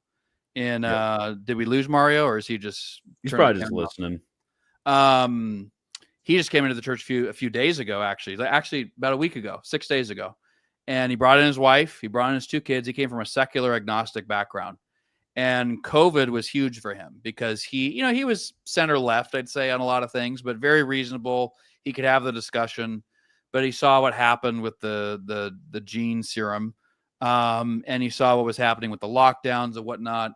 And he just considered it so profoundly evil that it catalyzed the search for this source of good, which he realized as a secular person, he couldn't really define. He had no objective basis beyond his opinion to define what the good was, and therefore why people should take strong stances on anything. And so anyway, it ended up him being Catholic, but I've just seen over and over and over again, friends, family, people who see things on social media reach out, and it's like, right, they come into the church, and right when I think that's it, there's more. There's like a new batch all the time. And I do think, Mario, what you had said earlier about people just being so disconnected from roots, I think one of the key, political heresies of the founding was that that government is not natural to us. It's the result of compact rather than our nature. Mm-hmm. And I think what this does is it severs us from our social nature and our connection with tradition. You just look at the family. I mean, none of us chooses our parents, right? We don't consent to our parents or who our siblings are or whatever. So, and yet there's a rightful government of the family that we are bound by. Of course, you as Eastern Orthodox, us as Catholic, we would acknowledge that in many common respects with the church as well. Like we're born, once we're baptized, we're born into the church. You know, we don't consent to episcopal authority. It simply is. And we assent to it or we don't. We rebel or we obey. And so, but this givenness, this sort of givenness of reality, I think has been lost for most modern people, where they think it stems more from their mind than from their mind conforming to what's outside of it. And so it's a recipe for making them miserable, absolutely miserable. They're alienated from their family, from their religion, from themselves. I mean, we see with the trans movement. My sister almost committed suicide because she was leaning toward the whole I'm going to change my sex sort of thing. I check out episode 16 of our podcast, like a 3-hour interview where I interview her. She's really, her anti-evolution work is incredible, by the way. My sister? Yeah. Oh, does Nancy talk about anti-evolution? I haven't seen that. Yeah, she went on Avoiding Babylon, and she did a podcast where she talked about evolution, and I thought it was good. I did not know this. Really? I need to ask her about this. Oh, okay. But no, she went. If I'm mixing somebody up, then I'm just an idiot. Maybe you are. I'll double check. But she was on Avoiding Babylon, yeah. But no, so she had this moment where she was going to one of these counselors to help her deal with just the radical depression and lack of identity and whatnot. And the counselor, you know, especially in California, my understanding is that they are required to affirm, you know, be gender affirming, so-called. And so, but when the counselor told her, "You're perfect as you are," my sister just completely broke down because she knew that was so obviously not true. It's like, why, if I'm perfect as I am, why am I coming here? And so, so anyway, she actually tells a story where she was on the brink of suicide, and she had this thought come into her mind, and this is the Holy Spirit. This is not natural. She was thinking, I should kill myself because it'll bring all this horrible, horrible pain to an end. But then a thought came to mind. It was, what if it gets more painful after this? Like, that's from God. That's from God. That's not the result of rational inquiry, you know? And so, so yeah, I think there have been a lot of natural predicates for people to receive the Holy Spirit. And, I think in Protestantism, you know, a lot of the issues that I confronted and was dealing with that brought me to the Catholic Church, it's very interesting and very frustrating. Many of my Protestant friends have become Catholic now. Many, not all. There's still quite a few who aren't, but there's a lot who have become Catholic or who are very, very close to becoming Catholic.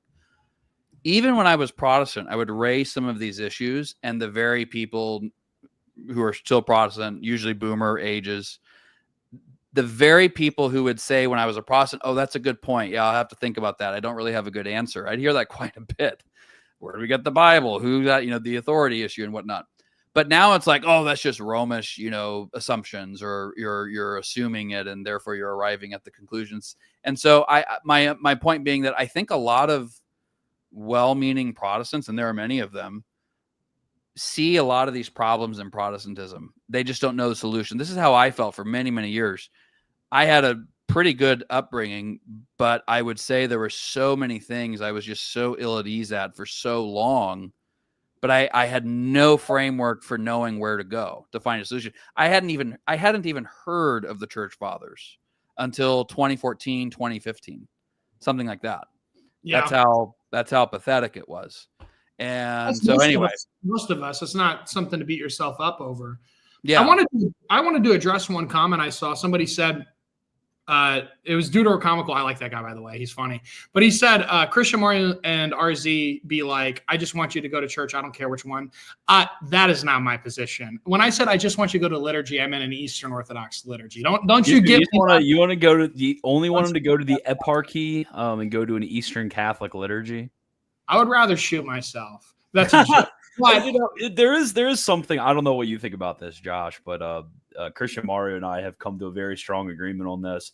There's something really weird when you get, sure, like if you are of the ethnic background of, like, I think a great example is Dr. Matthew Minard. Like, he is from a Ruthenian background, you know, he's an Eastern Catholic, like that's his thing. He's not really a bizlarper. Like this is, his heritage that he's continuing. I get that. I really do get that.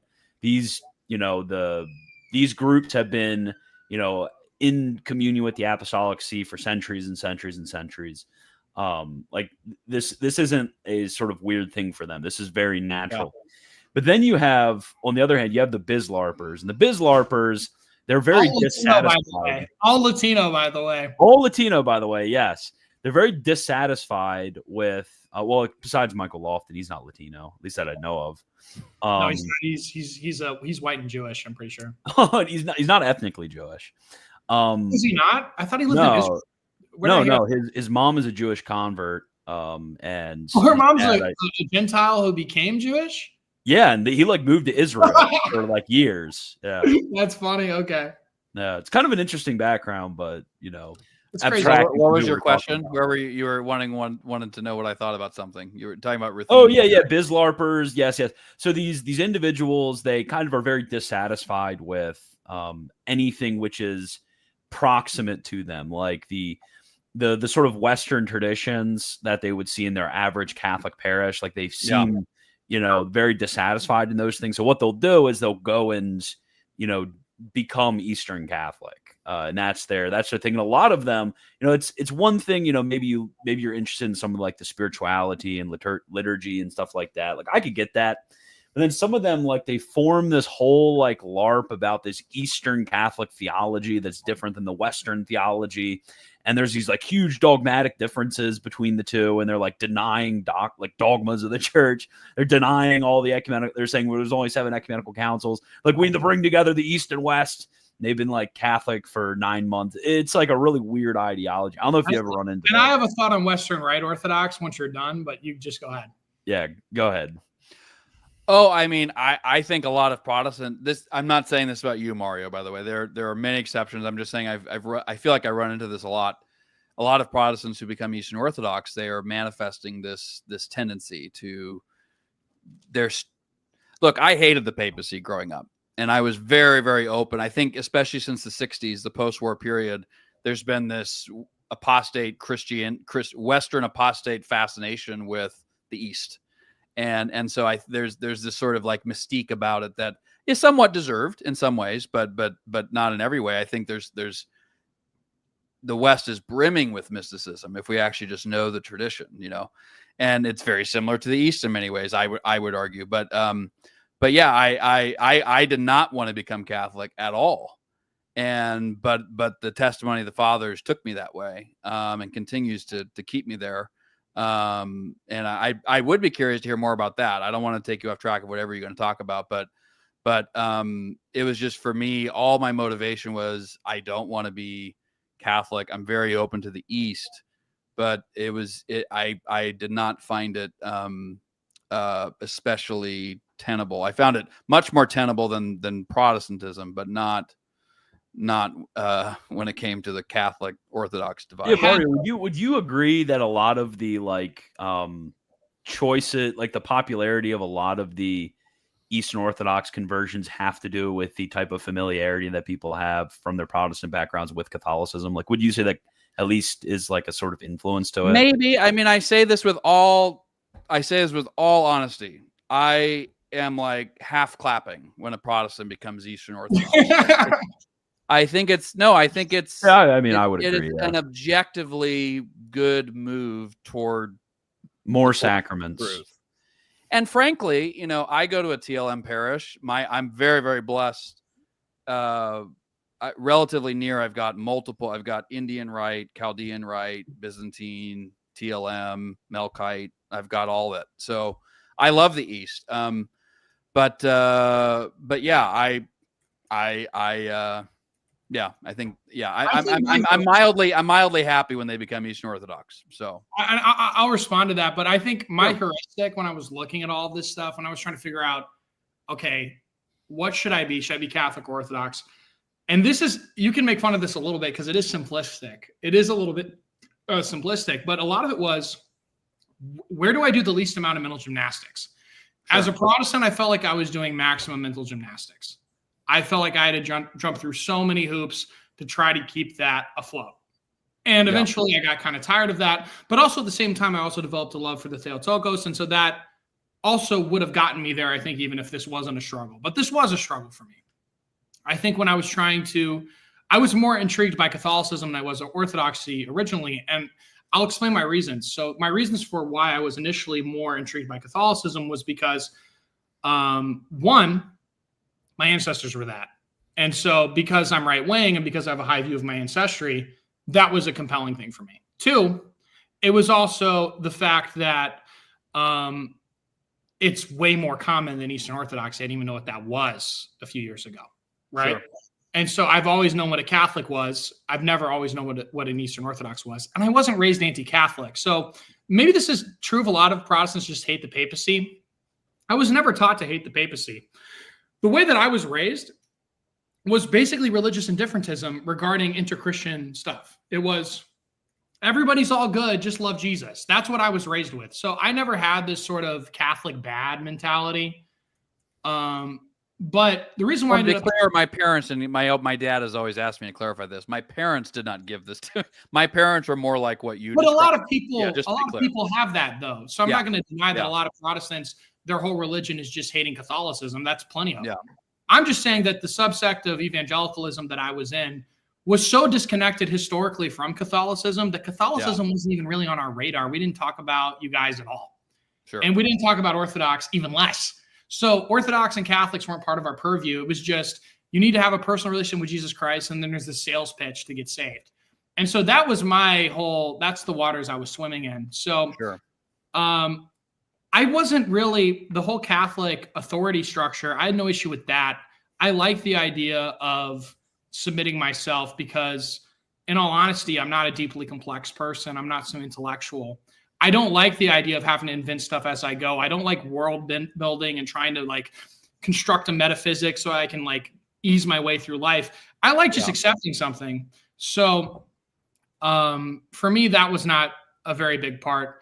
But I think there might be some EO, and I think that you see this from some EO that become EO because they have some sort of gripe with the papacy. Like, for example, maybe they're a disenfranchised TLM bro that saw their mask getting taken away and then they got pissed and became EO. I'm sure those guys exist, but most of the people I know that are Eastern Orthodox came out of an atheistic or an evangelical background. Some came out of a Catholic background. I know 2 guys, but even those guys, they're not super vitriolic. It was more just like, oh, I think Orthodoxy is more holistic. And then that's why and obviously that could be in contention. I'm not trying to beg the question. I'm just saying, as far as the people I know, so I don't really think about Catholicism much until I open Twitter.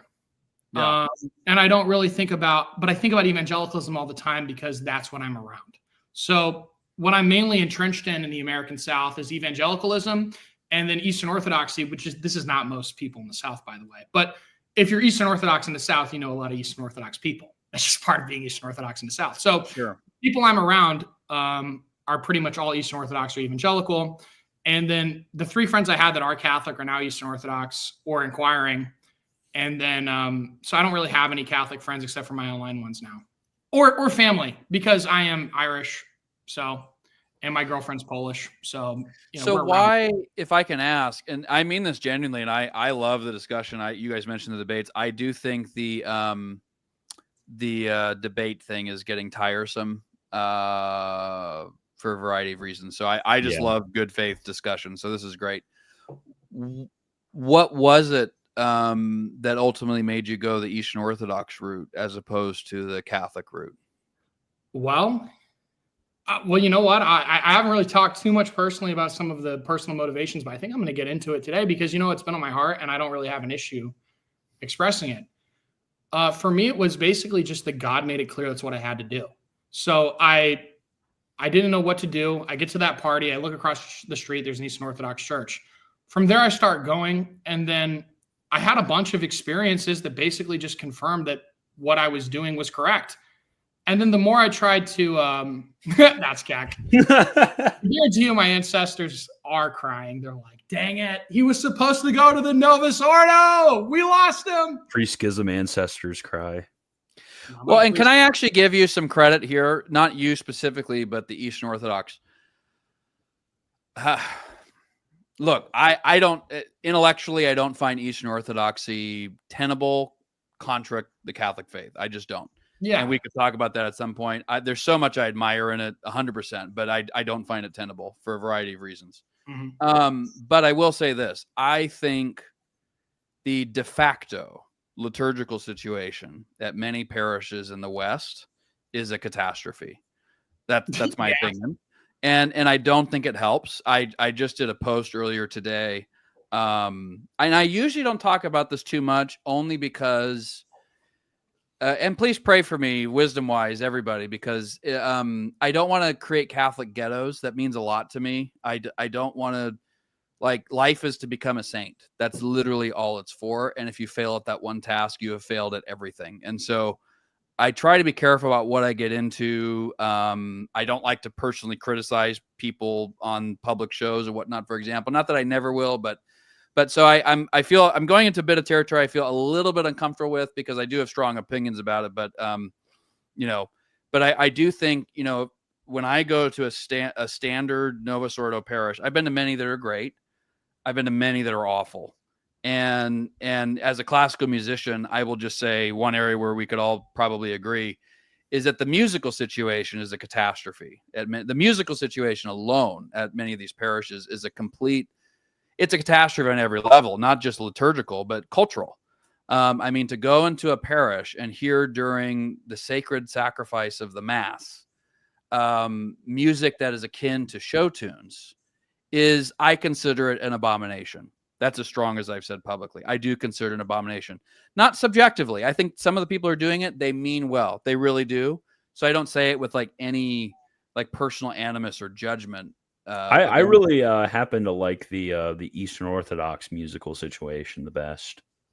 I actually don't know about it. I've been to Eastern. They don't have instruments. they don't have instruments. Well, you say musical, I thought you meant Thomas on that. Thomas, yeah, I agree with St. Thomas on it. It's awesome. Yeah, well, and I've been to Eastern Catholic parishes where it's just chant, and my TLM parish, our high mass, we have the Gregorian chant and whatnot. So, but those things really do matter, because they express what you think is actually going on, and what the de facto liturgy at many Catholic parishes expresses is we don't really believe what the church teaches about what is going on here. That's what it expresses. And that's just true. So I did a post earlier today where I was saying I had a friend last year come in Arkansas who came in, brought his wife and his 4 kids, had another kid from to the Catholic Church. Another friend, in my master's program, he converted, brought his wife, 2 kids. The agnostic friend I just told you about who came in with 2 kids. Another guy just DM'd me saying that another guy just thanks to son. Another guy just DM'd me the other day, said he'd been really affected by the Eternal Christendom stuff, the apostolate, and he and his wife and their 7 kids that just come in.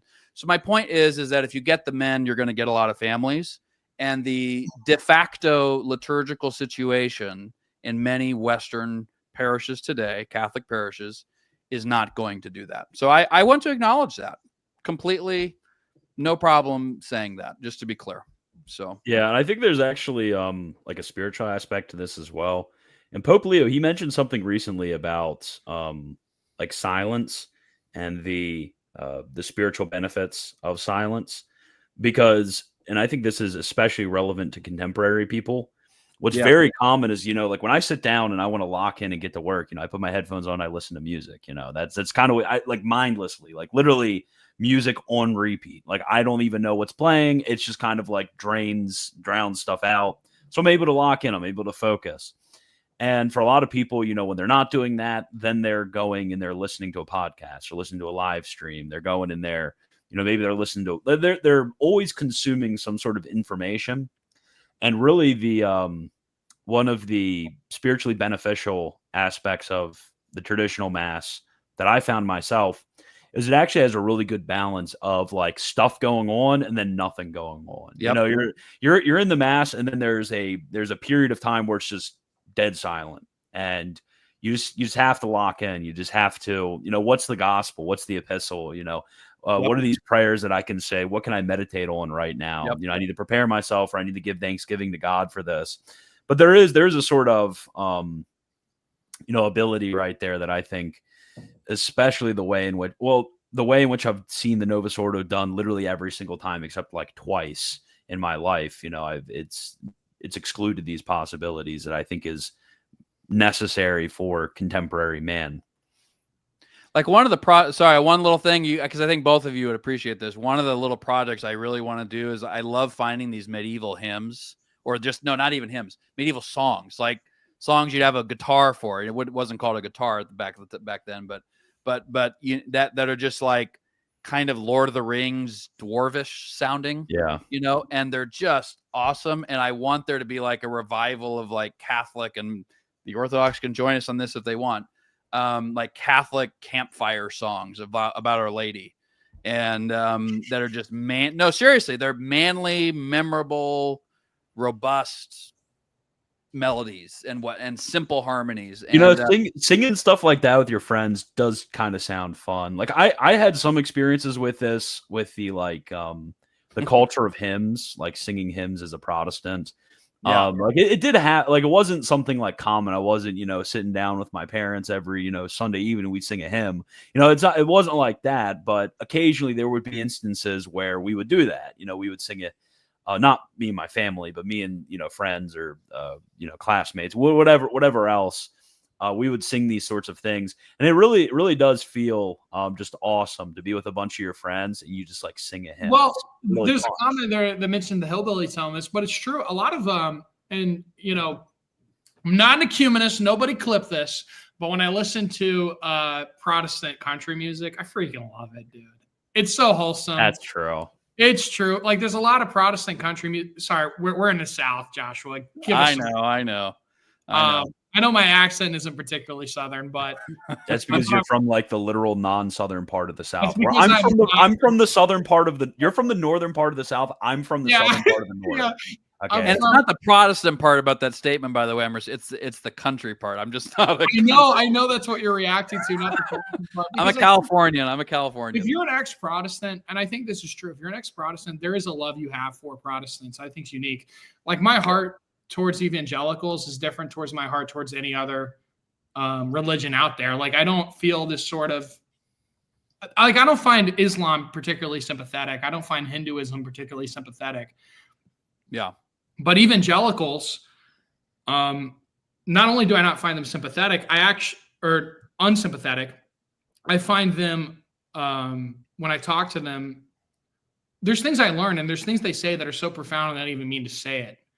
And I don't know. I think for me, coming from a Protestant background, I have nothing but respect for where I came from because it taught me to venerate the scriptures. So true. I wouldn't have had any respect for sacred scripture. And this is something I will say and this is something that I would say regarding the cradles. And this is both Catholic and Orthodox cradles, is the converts, they come in and we have this veneration of scripture. Yeah. That some of the cradles might have gotten lukewarm towards. I agree. And it's not in their tradition, by the way. It's not an Orthodox tradition for a cradle to somehow have some sort of apathy towards scripture. But to me, the scripture is everything because I was raised Protestant. So it was literally everything. And now it's like the scripture is so much deeper than it used to be. I look into scripture, I see typologies, and I see so much depth to it that was lacking before. So it's like silence cradles, a convert is speaking. So true. Silence cradles, a convert is speaking. Yeah, look, there's actually something right that let me share my screen real quick. I was just reading this from Redemptoris Missio by St. John Paul II. He said, every convert is a gift to the church and represents a serious responsibility for her, not only because converts have to be prepared for baptism through the catechumenate and then be guided by religious instruction, but also because, especially in the case of adults, such converts bring with them a kind of new energy and enthusiasm for the faith and a desire to see the gospel lived out in the church. They would be greatly disappointed. Oh no. They would be greatly disappointed if, having entered the ecclesial community, they were to find a life lacking fervor and without signs of renewal. We cannot preach conversion unless we ourselves are converted anew every day. Yeah, I read that and I was just like, oh, Blackville. Who wrote that? Blackville. Who was that? St. John Paul II. Okay. It's true. Yeah, it's his encyclical on evangelism, because I was reading it because Michael Lofton was saying crazy stuff. So I just, anytime I hear like crazy claims from somebody about like an encyclical or something or an address, I literally read through the whole thing And I happened to come across that part. And it was like, in a way, I was like, oh, yeah, this is awesome. St. John Paul II talking about convert supremacy. And he's like, we have to make sure we don't depress the converts by, completely lacking fervor for the gospel. And it's Can like, I derail almost slightly, just kind of derail a little bit? I still want to hear about your thoughts on the papacy, but yes, you can derail. Yes. Okay, one more Okay. derailment, then we can talk about the papacy. No, it's all right. But Wagner, did you hear about Michael Lofton's statement regarding pseudo sacraments and paganism? yeah, I was the one who collected all of the quasi-pagan sacraments. Dude, it's so rough. When I saw that, I was like, this is unreal. I know. And did you see like because there's this sermon, not to get too far off, I have a video coming out on Saturday about this because I refuted everything that Michael Lofton said to defend himself. But anyway, he like quoted this text from St. John Paul II, and he's talking about like the seeds of the gospel, preparing people, kind of like how, the Greeks were prepared by, philosophy. They were prepared for the gospel. And he's like, well, normally the way in which preparation happens with people are through, their false religions. And then he says there's deficiencies here, blah. He talks about all these obstacles that are to the gospel, but there actually are certain things that prepare them for the gospel, belief in one God, et cetera, et cetera. So like St. John Paul II is talking about this. And he said normally in the beginning of this sentence, like normally it happens through these, but Lofton read the normally as like normally everybody in the religion is like actually secretly a Christian. And he's like, so we see that the Pope teaches, and you go to hell if you deny this because you're a rad trad schismatic, that most people in false religions are actually, in a state of grace. It's just like the craziest interpretation. Is that literally what he's arguing now? Yeah. That's what he's arguing, that most are in a state of grace. Yeah. I'm glad I spend like most of the time reading these guys behind me. Gosh, it's so exhausting keeping up with. Oh God, you're not a Q guy, are you? Absolutely not. I'm making fun. Okay, I didn't think so, but if you were a Q guy, Joshua here, What was that? If you are a Q, because I'm not a Q guy. I'm not even a Trump supporter, dude. You know what Joshua his sad experience on January 6th, 2021. His boss almost got hung, his boss almost got, iced. No way, really? Yeah, he was a speechwriter for Mike Pence. Yeah, I was at the White House, yeah. That's great. I actually remember you saying something about you having an involvement with the White House, but I don't really remember. Okay. Yeah, it was a crazy time. And it's, I'm not ready to talk about it publicly yet, but I have thoughts from that time. Suffice it to say, I'm glad some people are catching up to what I realized a while ago. And I'll talk about that more in the future. But everyone's catching up that it was BS the whole time, and that we all, just put in all this. Well, the Epstein thing is a red flag for them. My red flag of red flags was COVID and what happened in 2020. So no, COVID was COVID was a wake up call just universally. I mean, you saw churches shut down. Almost all of them shut down. You saw access to the sacraments, access to confession, access to the Eucharist be completely deprived from a lot of people. And then it was satanic. And then you also see, like, during this time, a mass awakening, a lot of people realizing you can't trust the government at all. I mean, in a lot of ways, that combined with the George Floyd summer, you combine the George Floyd summer. That was bigger for me as the George Floyd summer. Like, that's when it started to become so huge, conventionally described as racist, I guess would be the best way of putting it. Like, obviously I don't hate black people, but most people would describe me as racist because of the effects of the George Floyd. Really? Summer. Yeah. Oh man. And before that, I would say that I probably didn't really I don't think you're racist, Wagner. I think you're wholesome, I guess. That's so true. I mean, before that, I guess I didn't really care about stuff like that as much. Like that, like it wouldn't have really entered my mind because my background, I grew up in Carroll County, Maryland. Okay. When my family moved to Carroll County, Maryland, it was like over 98% white. Like I grew up in a very white, semi-affluent area. It was like, there's kind of a mix of like DC and Baltimore workers who just didn't want to live around, that community. And there were also like farmers there. And it was kind of like a wholesome mix right there that I grew up with.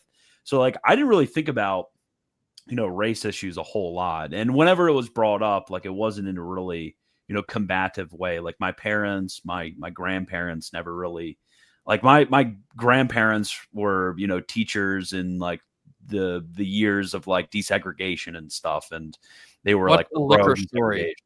Sorry, somebody's mentioning a liquor story. The liquor story? Yeah. I don't even know what Dominic the liquor story is about. Canes, maybe? I don't know. Dominicanis, yeah, Dominican, the Okay. hounds of the Lord.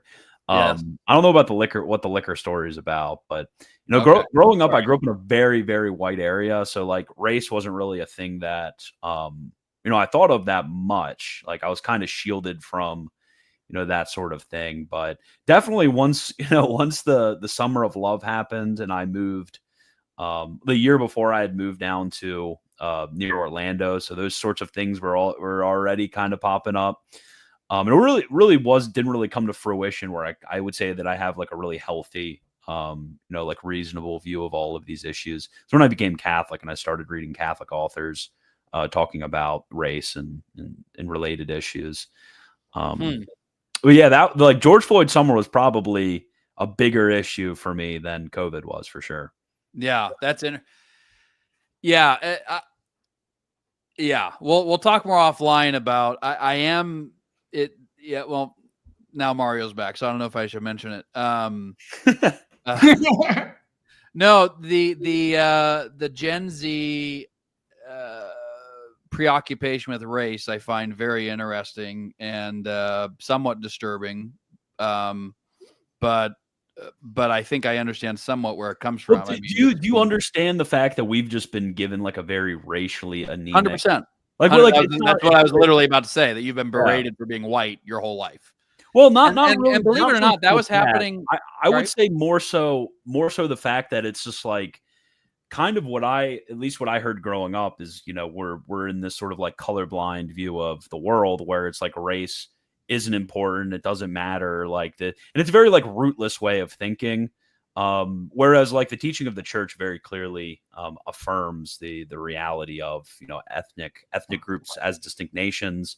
This is especially important when we're talking about actually what we mentioned earlier with Middle Eastern groups.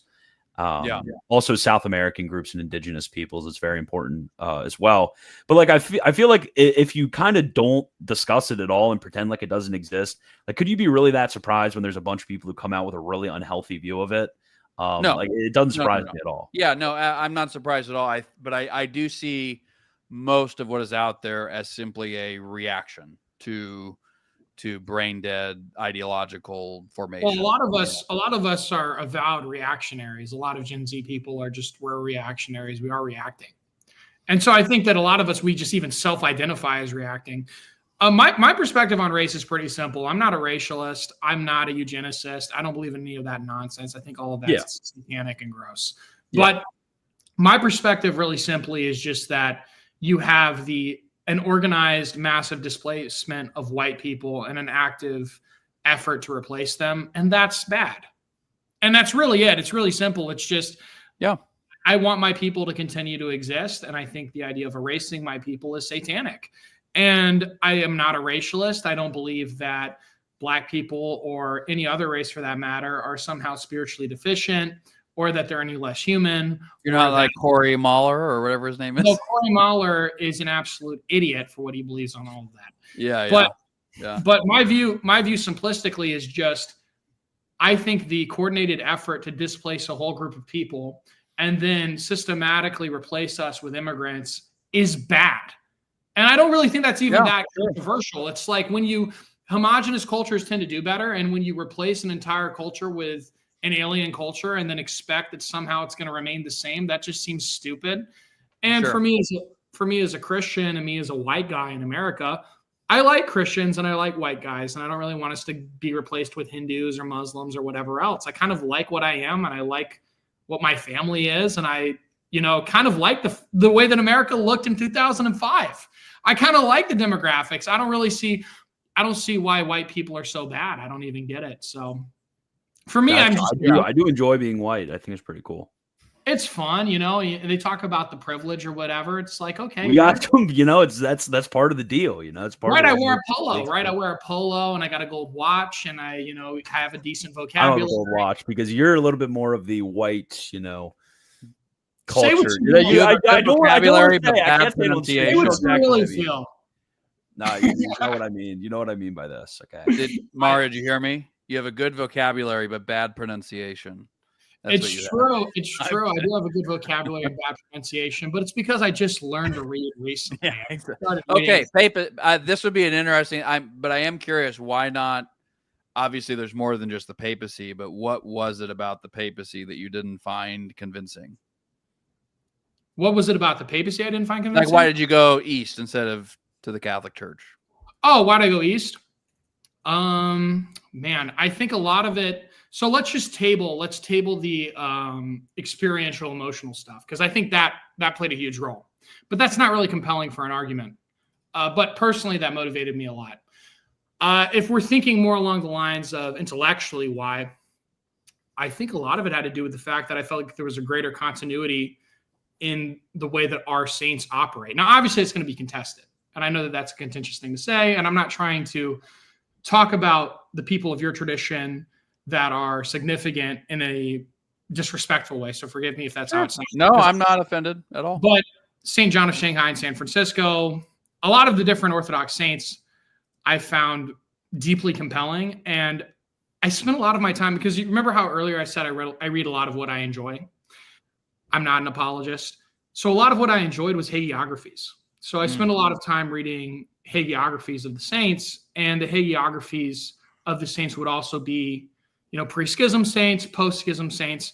I felt like there was a line of continuity between the pre-schism saints and the contemporary Orthodox saints. Now, obviously, that would be contended, but that was my opinion.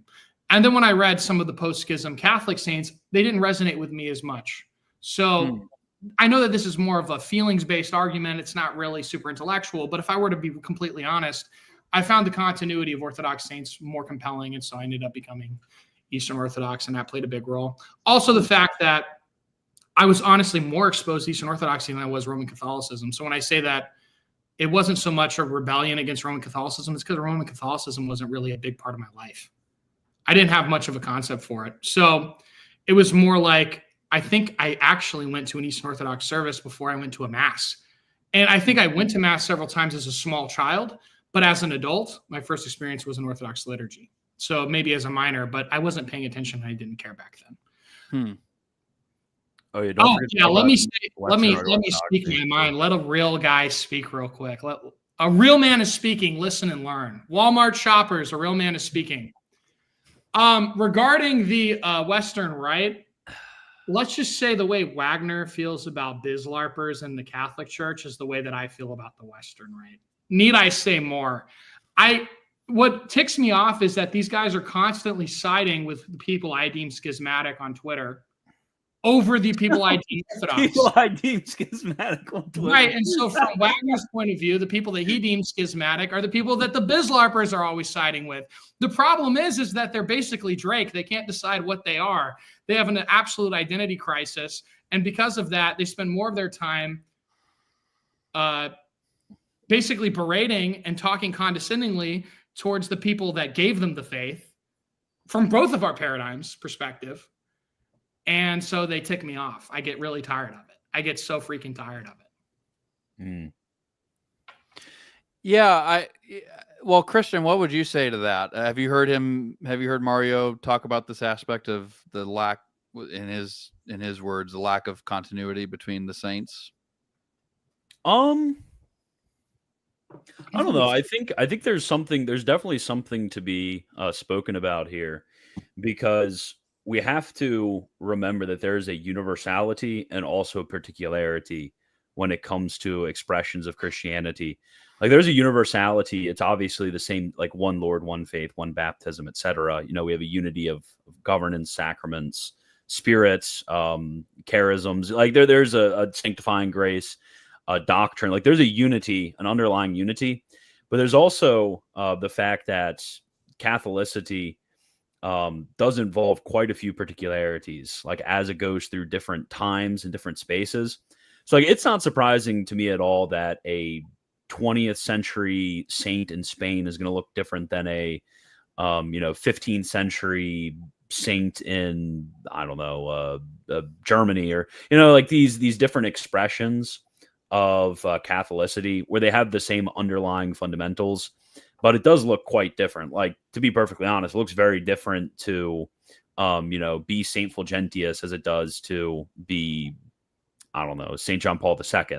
Like, those are very different. But also we have to remember it looks very different to be, St. John Chrysostom as it does to be, St. Vincent of Lorraine. Those are very different charisms that they are expressing in different places, slightly different times, although their time is, much closer. So yeah, I could see how there would be this issue of non-continuity. But I mean, I would hold to a much more flexible view of those sort of like accidental or like periphery aspects to the lives or expressions of sanctity. Like, I don't imagine that like, if in my situation, a white guy in 21st century America who is married and, in like my expression of the apostolate will always be the lay apostolate. So like, how would it look like for me to be a saint versus for St. Prosper of Aquitaine, who was also a layman, unmarried, but a layman, in his time and place and education and etc. So yeah, I would, I think we need to be careful about making those sorts of reflections. Yeah, I saw a lot of diversity in the patristic era itself. So to go with what you're saying, so yeah, if I could back up a little bit on myself and maybe connect with some of your experiences as a Protestant, Mario.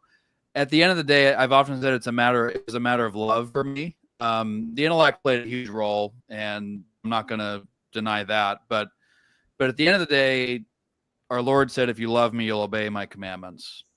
And I was constantly in this hopeless situation of people I loved and respected who were virtuous people, well-educated, well-read, whatever. And sometimes they were dead, Martin Luther or Calvin or whoever. But they were just constantly disagreeing with one another. And there was no way to have a final resolution. And since I knew God's will was for all humanity, there was no way to obtain a final resolution for all within that framework. And so, and the thing with the Catholic Church that I found extremely compelling, especially from the fathers, I'm compiling some quote archives on this. These guys, I used to have this sort of, I think, very immature view of the first 1,000 years, like it was like this golden age, and it wasn't, in the sense that people usually mean it. Of like there's no schism and there's no this or no that. I'm assuming you don't believe that. But the fathers had to deal with so much stuff, so many schisms, so many heresies. I'm doing another, compiling the lists of all the heresies that the fathers came up with: Saint Isidore of Seville, Saint Augustine, and Saint. I was just reading the Panarion last night of Saint Epiphanius. They were constantly dealing with things that I was always told came much, much later. But it's like, no, they're dealing with heresy and schism all the time. They're dealing with like woman's ordination. Like Hassan has this funny line where he'll say, "Oh, did you hear about the Italian bishops who are ordaining women?" And then the person's like, "Oh yeah, like last year, right?" And Hassan's like, "No, in the 9th century." Correct. Yeah, they were dealing with the same exact stuff. Yeah, I was just reading just last night. Was reading Epiphanius's portion on the Coloridians who were offering the Eucharist to Our Lady, and I believe they did ordain women. So yeah, no. So my point being that, but what they showed me was there was this framework in which we can maintain that unity despite all this breaking off and whatnot. And it was by the office of the papacy, because that was the office that, as St. Jerome and other fathers talk about, prevents even notionally the idea of schism, that it makes schism in principle unnecessary. Because there was a bishop who could call other bishops to the table, as it were, and resolve the issue. I mean, you have multiple saints, East and West, saying we can't decide a matter of faith and dogma without the Bishop of Rome. And so I think there are plenty of valid questions. I think there are plenty of complicated, episodes in history that take untying. But at the end of the day, if there's one family, there has to be a way to convene that family for it to decide issues. And that's just the extremely surface level version of my view on these things. But if I wanted to love Jesus, and if I wanted to be in a communion that's called to love Jesus by following his commandments, there needed to be a way, even in theory, to resolve those sorts of questions. And I didn't see the lack of the Bishop of Rome being in some sense superior in authority. I didn't see that as a possibility from the fathers, from logic, from scripture, from any of it. So that's the short version. So very superficial. So I'm not even pleased all that well with how I presented that, but I'm a little tired, but yeah. No, me too. But I wanted to speak to one thing you said there in particular. Sure. You were talking about the golden age. I think I agree. You were talking about how there wasn't a golden age in the first millennium. I think I agree and disagree. And I think where I agree is that obviously it was rife with schism problems, heresies. But what I will say about the first millennium, which I think that is lacking at least right this moment, is there was a piety that you saw among the non-monastics that you don't see quite represented now. And that's not to say that you don't see that in the monastic circles. You do.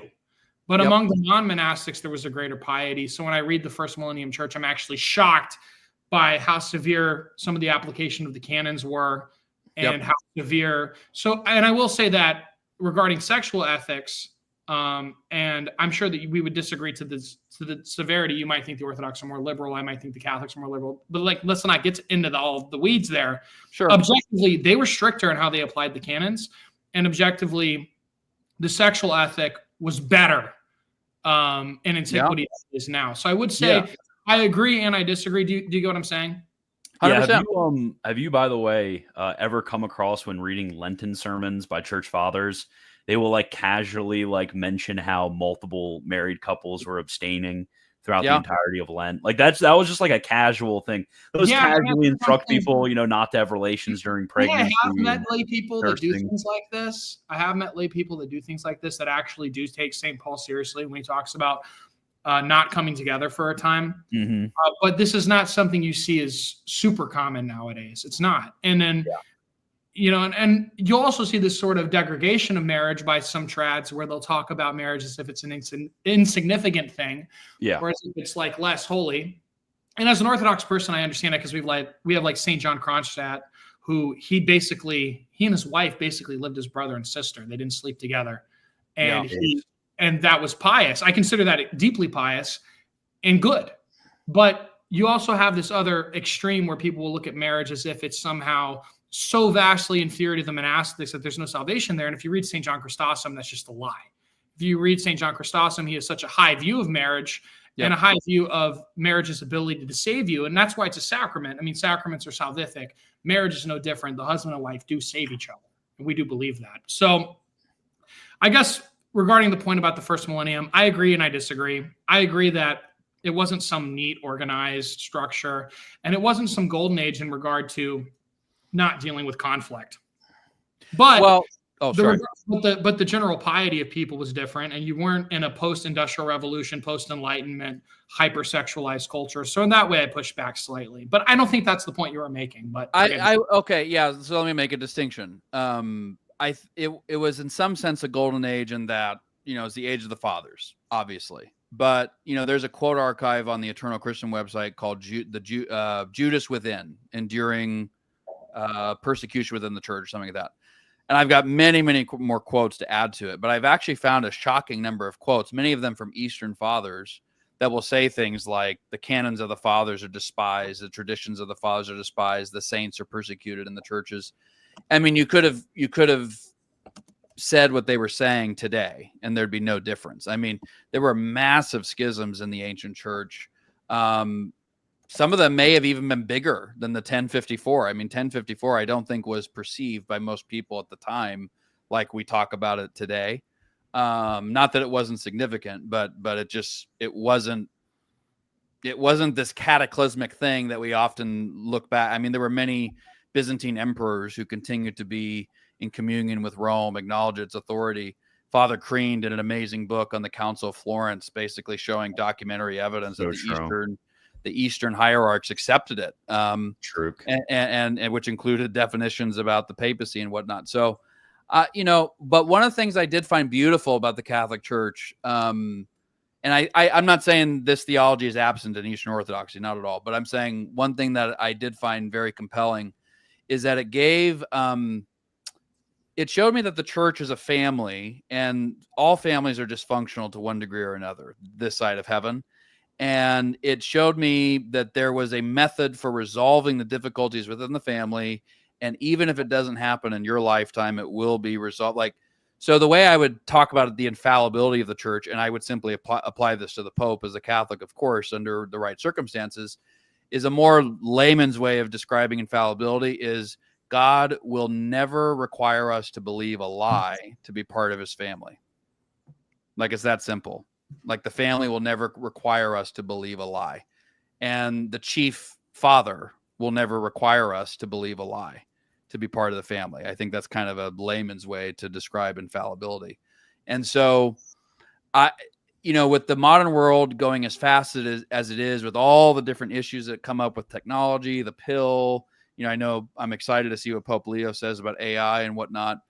It struck me that, and this is just one of the issues I had with Eastern Orthodoxy, but it didn't have just the bare mechanism to respond and provide a universal answer to questions.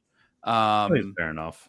Because I think what really has impressed this upon me, it's more so thinking about Protestantism, but I guess kind of similar stuff would apply to Eastern Orthodoxy, is reading a lot of the Catholic social teaching stuff and discovering, and I think this is like a strong motive of credibility. I don't know if it's necessarily demonstrative is kind of the place where I put it, but reading Catholic social teaching, especially reading a lot of Pope Leo, and thinking dang, we the Catholic Church in her mechanisms have really spoken on every single issue imaginable, and has written very precise descriptions of the demands of nature and of the gospel in each one of these different areas. That's something I've been very impressed by when it comes to the Catholic Church. Okay, so I wanted to respond a little bit regarding the more I guess the mechanism in the Catholic Church to resolve disputes or things like Sure. that. I guess that's what you were saying, that you feel like Orthodoxy doesn't have the ability to do that. I assume you would appeal to the not as well classics like divorce, remarriage, or whatever. I mean, really anything. I guess what I'd say is and I don't want to totally derail because I have to leave pretty soon, but sure. What I want to say in regard to some of that is I haven't found that to be the case. I guess there's certain questions that Rome answers that Eastern Orthodox don't have the same emphasis on. And some of that, I guess, is necessary. Some of that isn't. I mean, for example, Fiducia Supplicans or whatever, I'm not going to lolcow. I'm not going to be like, you guys support gay people. I'm not going to do all that. What I'm saying is I don't see a huge need for that. That's not super necessary. I don't see that as super helpful. I don't see that as something that, oh, damn, if only I had that. Dude, I just need that. And no, I agree. I would agree with you. I don't totally get all of that. And also there's not that much I'm super confused about. I don't know, because it's if you had a question, and this is what I mean by not demonstrative, because it's sure, before, Leo the 13th, we kind of had this in scattered places, but not really super succinctly. That's why I'd rather talk about this as sort of a motive of credibility. If you were to ask yourself, okay, I want to know about the teaching of the church on economic issues. What am I supposed to believe? Me as a Catholic, I can just go and, I have encyclicals there I can readily read. And again, as I mentioned, I'm not meaning this to be demonstrative, because for majority of the history of the church, I wouldn't have been able to do that. But at least it's pretty dang impressive that I can read about what we should be doing in order to help the workers and to redeem every single aspect of society. That is a great gift of God, that he's given us the ability to be able to do this. But to reiterate for the last time, I'm not meaning this to be a demonstrative statement, just an interesting point of, reflection for us to have right here.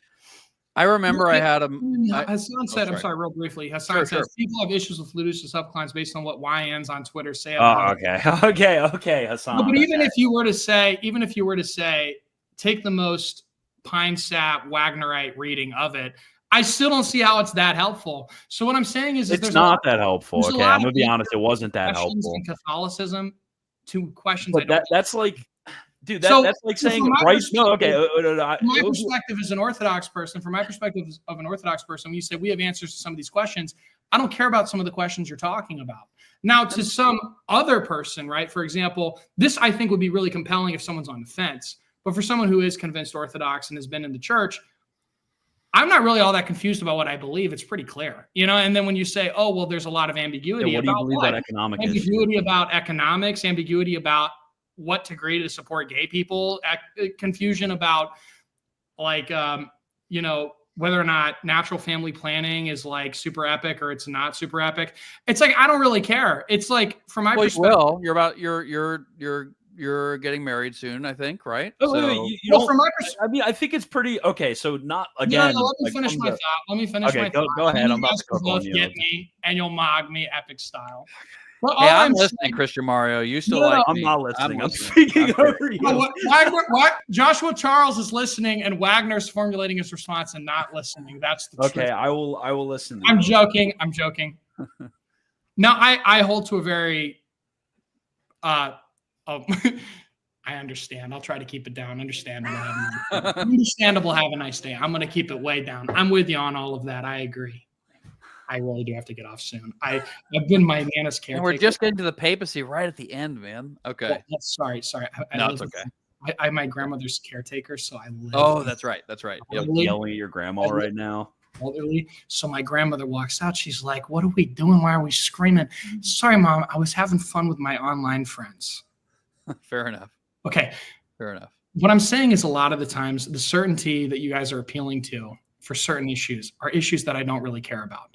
Now, whether or not you guys could find maybe a one-off example where you guys define something I think better than we did, that might be true. But in general, there's most of the things you guys talk about in regard to deficiencies in Eastern Orthodoxy, I don't perceive as deficiencies. So it's not super compelling. Can I make one comment, Wagner, really quick on this? Go ahead. I there's a variety of reasons I disagree, but one thing I'd say is, even beyond the questions, there's also issues of just jurisdiction and how brother bishops work out things as simple as territorial disputes or transferring priests. I mean, there's all sorts of practical realities of the life of the church. I was reading a letter from St. Jerome. I think it's in his apology against Rufinus, I think, where he was talking about he was the secretary for St. Pope Damasus. And he was responding to all these questions that were coming to the Pope from East and West. He explicitly says East and West that were being referred to the Pope. So there's all sorts of practical issues that relate to just the governance of the church as well. Beyond, there are plenty of things the church has spoken on that I'm not particularly interested in either. But that doesn't mean that the mechanism and principle is not extremely important, because I think it is, but we're clearly at the end, and I do want to respect your time limits. So okay, I want to say something very quickly, because I repeated many times in what I said. I don't think this is demonstrative, because we had periods of time during the history of the church where we didn't have this stuff. But you are completely you're doing some ortho LARP right now by pretending that this stuff doesn't matter. It actually does matter. It actually is really I'm saying it's really cool. I didn't say that. I didn't say that the church would be false in that. I said it was very cool. No. Let's be honest here. It depends on the topic of whether or not it matters. Because if what you're talking about is economics, then I don't think that matters. I guess it does matter. It does matter. The worker living a life of dignified labor matters. Very important. That matters to all of us. It matters to every one of us. Super base. Christ is the salvation of man, and Christ is the salvation of society. Pius XI. Okay, so Christ came to redeem not only man, but man in all of his relations, all of his aspects. So this stuff matters. I'm not saying that Eastern Orthodoxy is false because Eastern Orthodoxy doesn't speak about these things. I'm saying that Catholicism, has a very strong motive of credibility in the fact that we can speak to these things. That's all I'm saying. I'm saying that these things are important. So if the Catholic Church can speak on these things, can speak on every single aspect of society, I don't really care too much about the elderly, but the church has a strong body of teaching when it comes. Yeah, I brought up the elderly so you'd stop soy jacking, because I knew you wouldn't soy jack over the elderly. But the church has a strong body of teaching on the, like the elderly, economics, political, all of these different topics which speak to the modern world. And I think it's very important and very, I think it's very interesting that the church is able to do this. This again, not meant to say that just because your church doesn't have this, you're necessarily false, because there was a time when we didn't have this. But what it is to say is that, having this mechanism is a strong motive of credibility. Dude, can you explain to me what I was just witnessing with the Fortnite on the phone? Like, what is that? He's trolling. He's trolling me right now. Are you wanting to play Fortnite? I was crashing out big time. Okay. Yeah, I'm just messing around. He's soy jacking on me. Okay. I'm gonna lock back in. I'm sorry. So I can. Like I said, I actually, I just finished reading a volume of the letters of Saint Boniface, the apostle to the Germans, and he is constantly having to go back and forth with the Pope, with other bishops, whatever, because there's just all sorts of daily life and disciplinary matters and all sorts of things, liturgical matters, moral matters, property matters, legal matters, So, but there's just a practical day-to-day management. I mean, if a family is a family, there's a mechanism not just for answering their questions, but for like managing the people. And so anyway, this is we don't have enough time to go into it. You have your grandmother. I don't want to upset grandma. No. But this is great. I've really enjoyed getting to meet. I hope we can do this again. And no, we're gonna do it again. Yeah. More detailed conversation. I try to be more mild this time because I'll try to crash out. What was it? Did you say jacking? Was that the phrase? I didn't. Soy jacking. Don't just say jacking. That's another term I don't know. Don't just say that. Yeah. What's soy? With all due respect, Orthodoxy can't address and solve economical and social issues like Catholicism. Can you imagine Orthos making Rerum Novarum? Rerum Novarum, the encyclical by Leo XIII. Holy cow. Not good at pronunciation. Going to my local Novus Ordo parish immediately, dude. That is so true. Yeah, you're welcome. You're welcome for saving the entire West from the evils of the capitalists and then kind of fumbling it at the end. But I'm just trolling. Okay. We kind of did fumble it. Okay. Can we get Catholic versus Ortho Bros on Chivalry too? Thank you for the super chat. Listen to Pecador Contempla. Oh, that's a Spanish song. I actually like it. Everyone go watch Josh's video on Protestant Gnosticism, then watch Wagner's rant on the greatest motive of credibility being yourself. Mario, go watch Wagner's 9-hour video on Catholicism. Actually, okay, can I drop a massive truth nuke? I put that video on at my Nana's house while I was just doing chores, and I made it about 2 hours in that got bored. But I watched do it on like 1.5 speed. I can't sit there through 9 hours. I watched most of your Unionist Initiative content that you've made with him. I've seen a lot of that stuff because he's a buddy of mine. But can I answer Colin's question really quick, Wagner? Colin Gordon. Josh, best commentary. Actually, let's get through the other one so Mario can leave, and then we'll go back to this. Chat included. What are y'all's favorite Pokemon? I don't know. Marsalcho, thank you for the Squirtle. Sorry, Squirtle. Squirtle. You too. It's been a long time since I was in Pokemon. Did Mario change his haircut tomorrow? Look like Joshua. Yep. Yeah, that was a conscious effort. I changed my hair, no gooning, so I could look like Joshua. Yeah. No gooning 14. Good point, retard. Yeah, really good point. Taffy, your future clip editor will never be as good as me. He's actually really good. Sorry, he's goated and you suck by comparison. Yeah, sorry. No, I like Taffy. I actually like Taffy. But thank you, Mario, for being on. Yeah, he's a good clipper. But I appreciate it, Mario. Go take care of what you need to take care of. Can I answer Colin's question really quick? It's about the I was just gonna kick this Bizlarber. Oh, sure. Best patristic commentary on it, in my opinion, is Tychonius. He was highly respected by Augustine. St. Thomas mentions him. St. Bede the Venerable adopts basically his 7 rules for the mystic interpretation of Scripture. So in general, there's very few full patristic commentaries on Apocalypse, but Tychonius, I think, is one of them. Technically not a father, probably a Donatist, so I admit he's a bit. I'm relying on my love of it just from the intrinsic quality of it, but also as attested to by other great saints and fathers. And then the other one is you can't find it. You have to go to these. Maybe you can't see it in the camera. Ancient Christian commentary on Scripture. If you get the one on Apocalypse, you'll find a guy named Primasius, who is a Northern I'm really tired. North African bishop, I believe, Primasius. So he had a really good one. Anyway, this is my response, Mario. Try not having the entire Eastern world turn communist. Then you can say economics doesn't matter. Hassan, I'm not saying economics. You're cooked. You're saying, so cooked. No. Let me qualify it.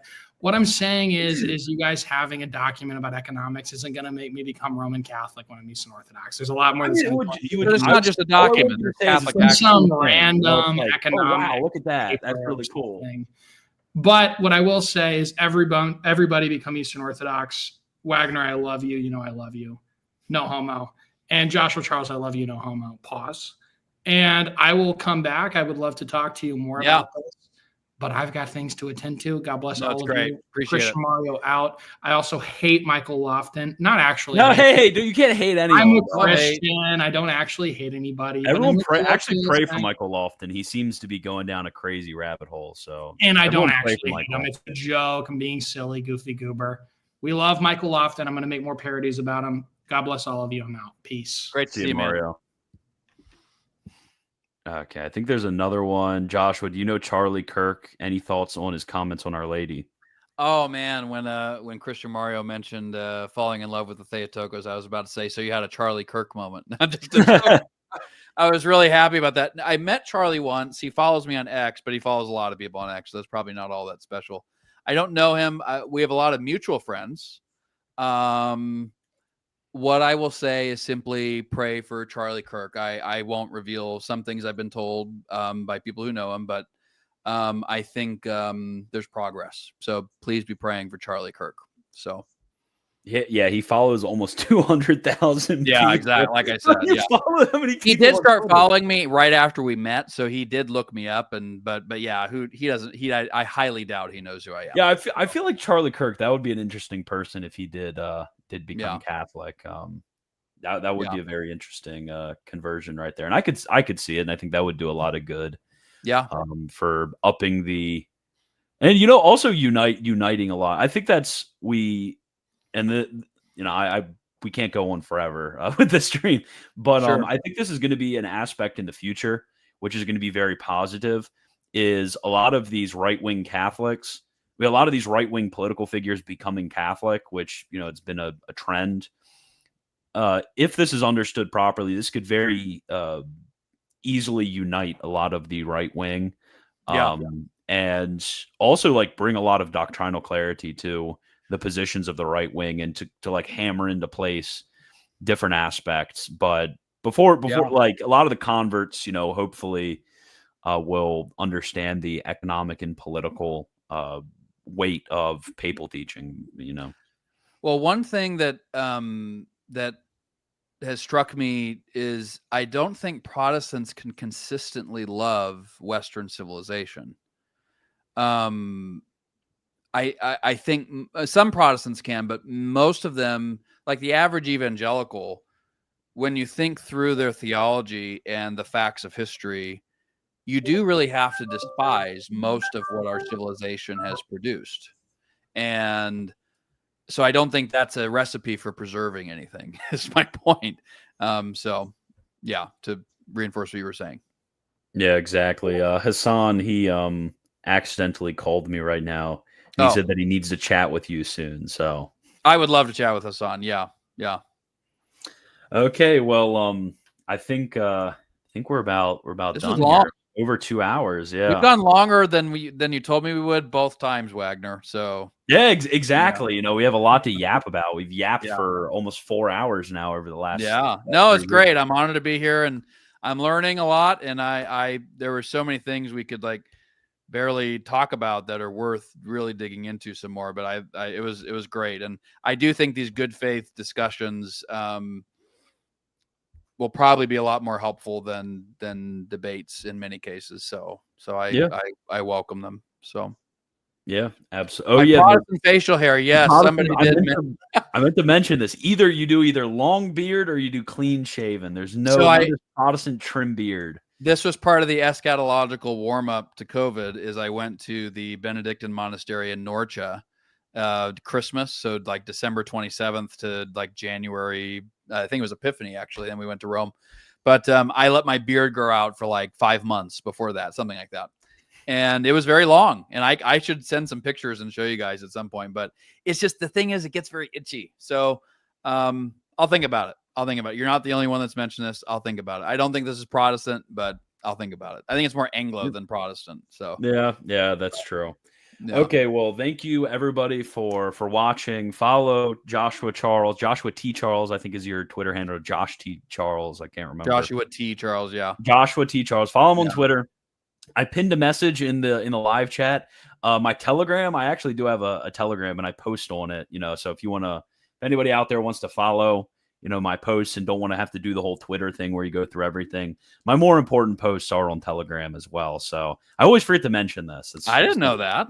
Yeah, okay, I'm going to start following you on Telegram then. Exactly. Nobody knows about it. Nobody knows. Well, you got to tell us. Followers, and I never tell anybody about it. So I guess I'm doing pretty well for myself.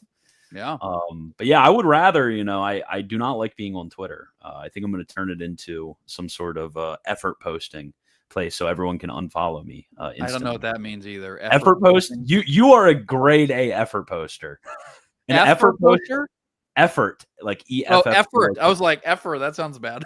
No. Effort poster. An effort poster is somebody who like posts big long posts rather than like just, little tweeting out essays, short tweets. Yeah. Yep.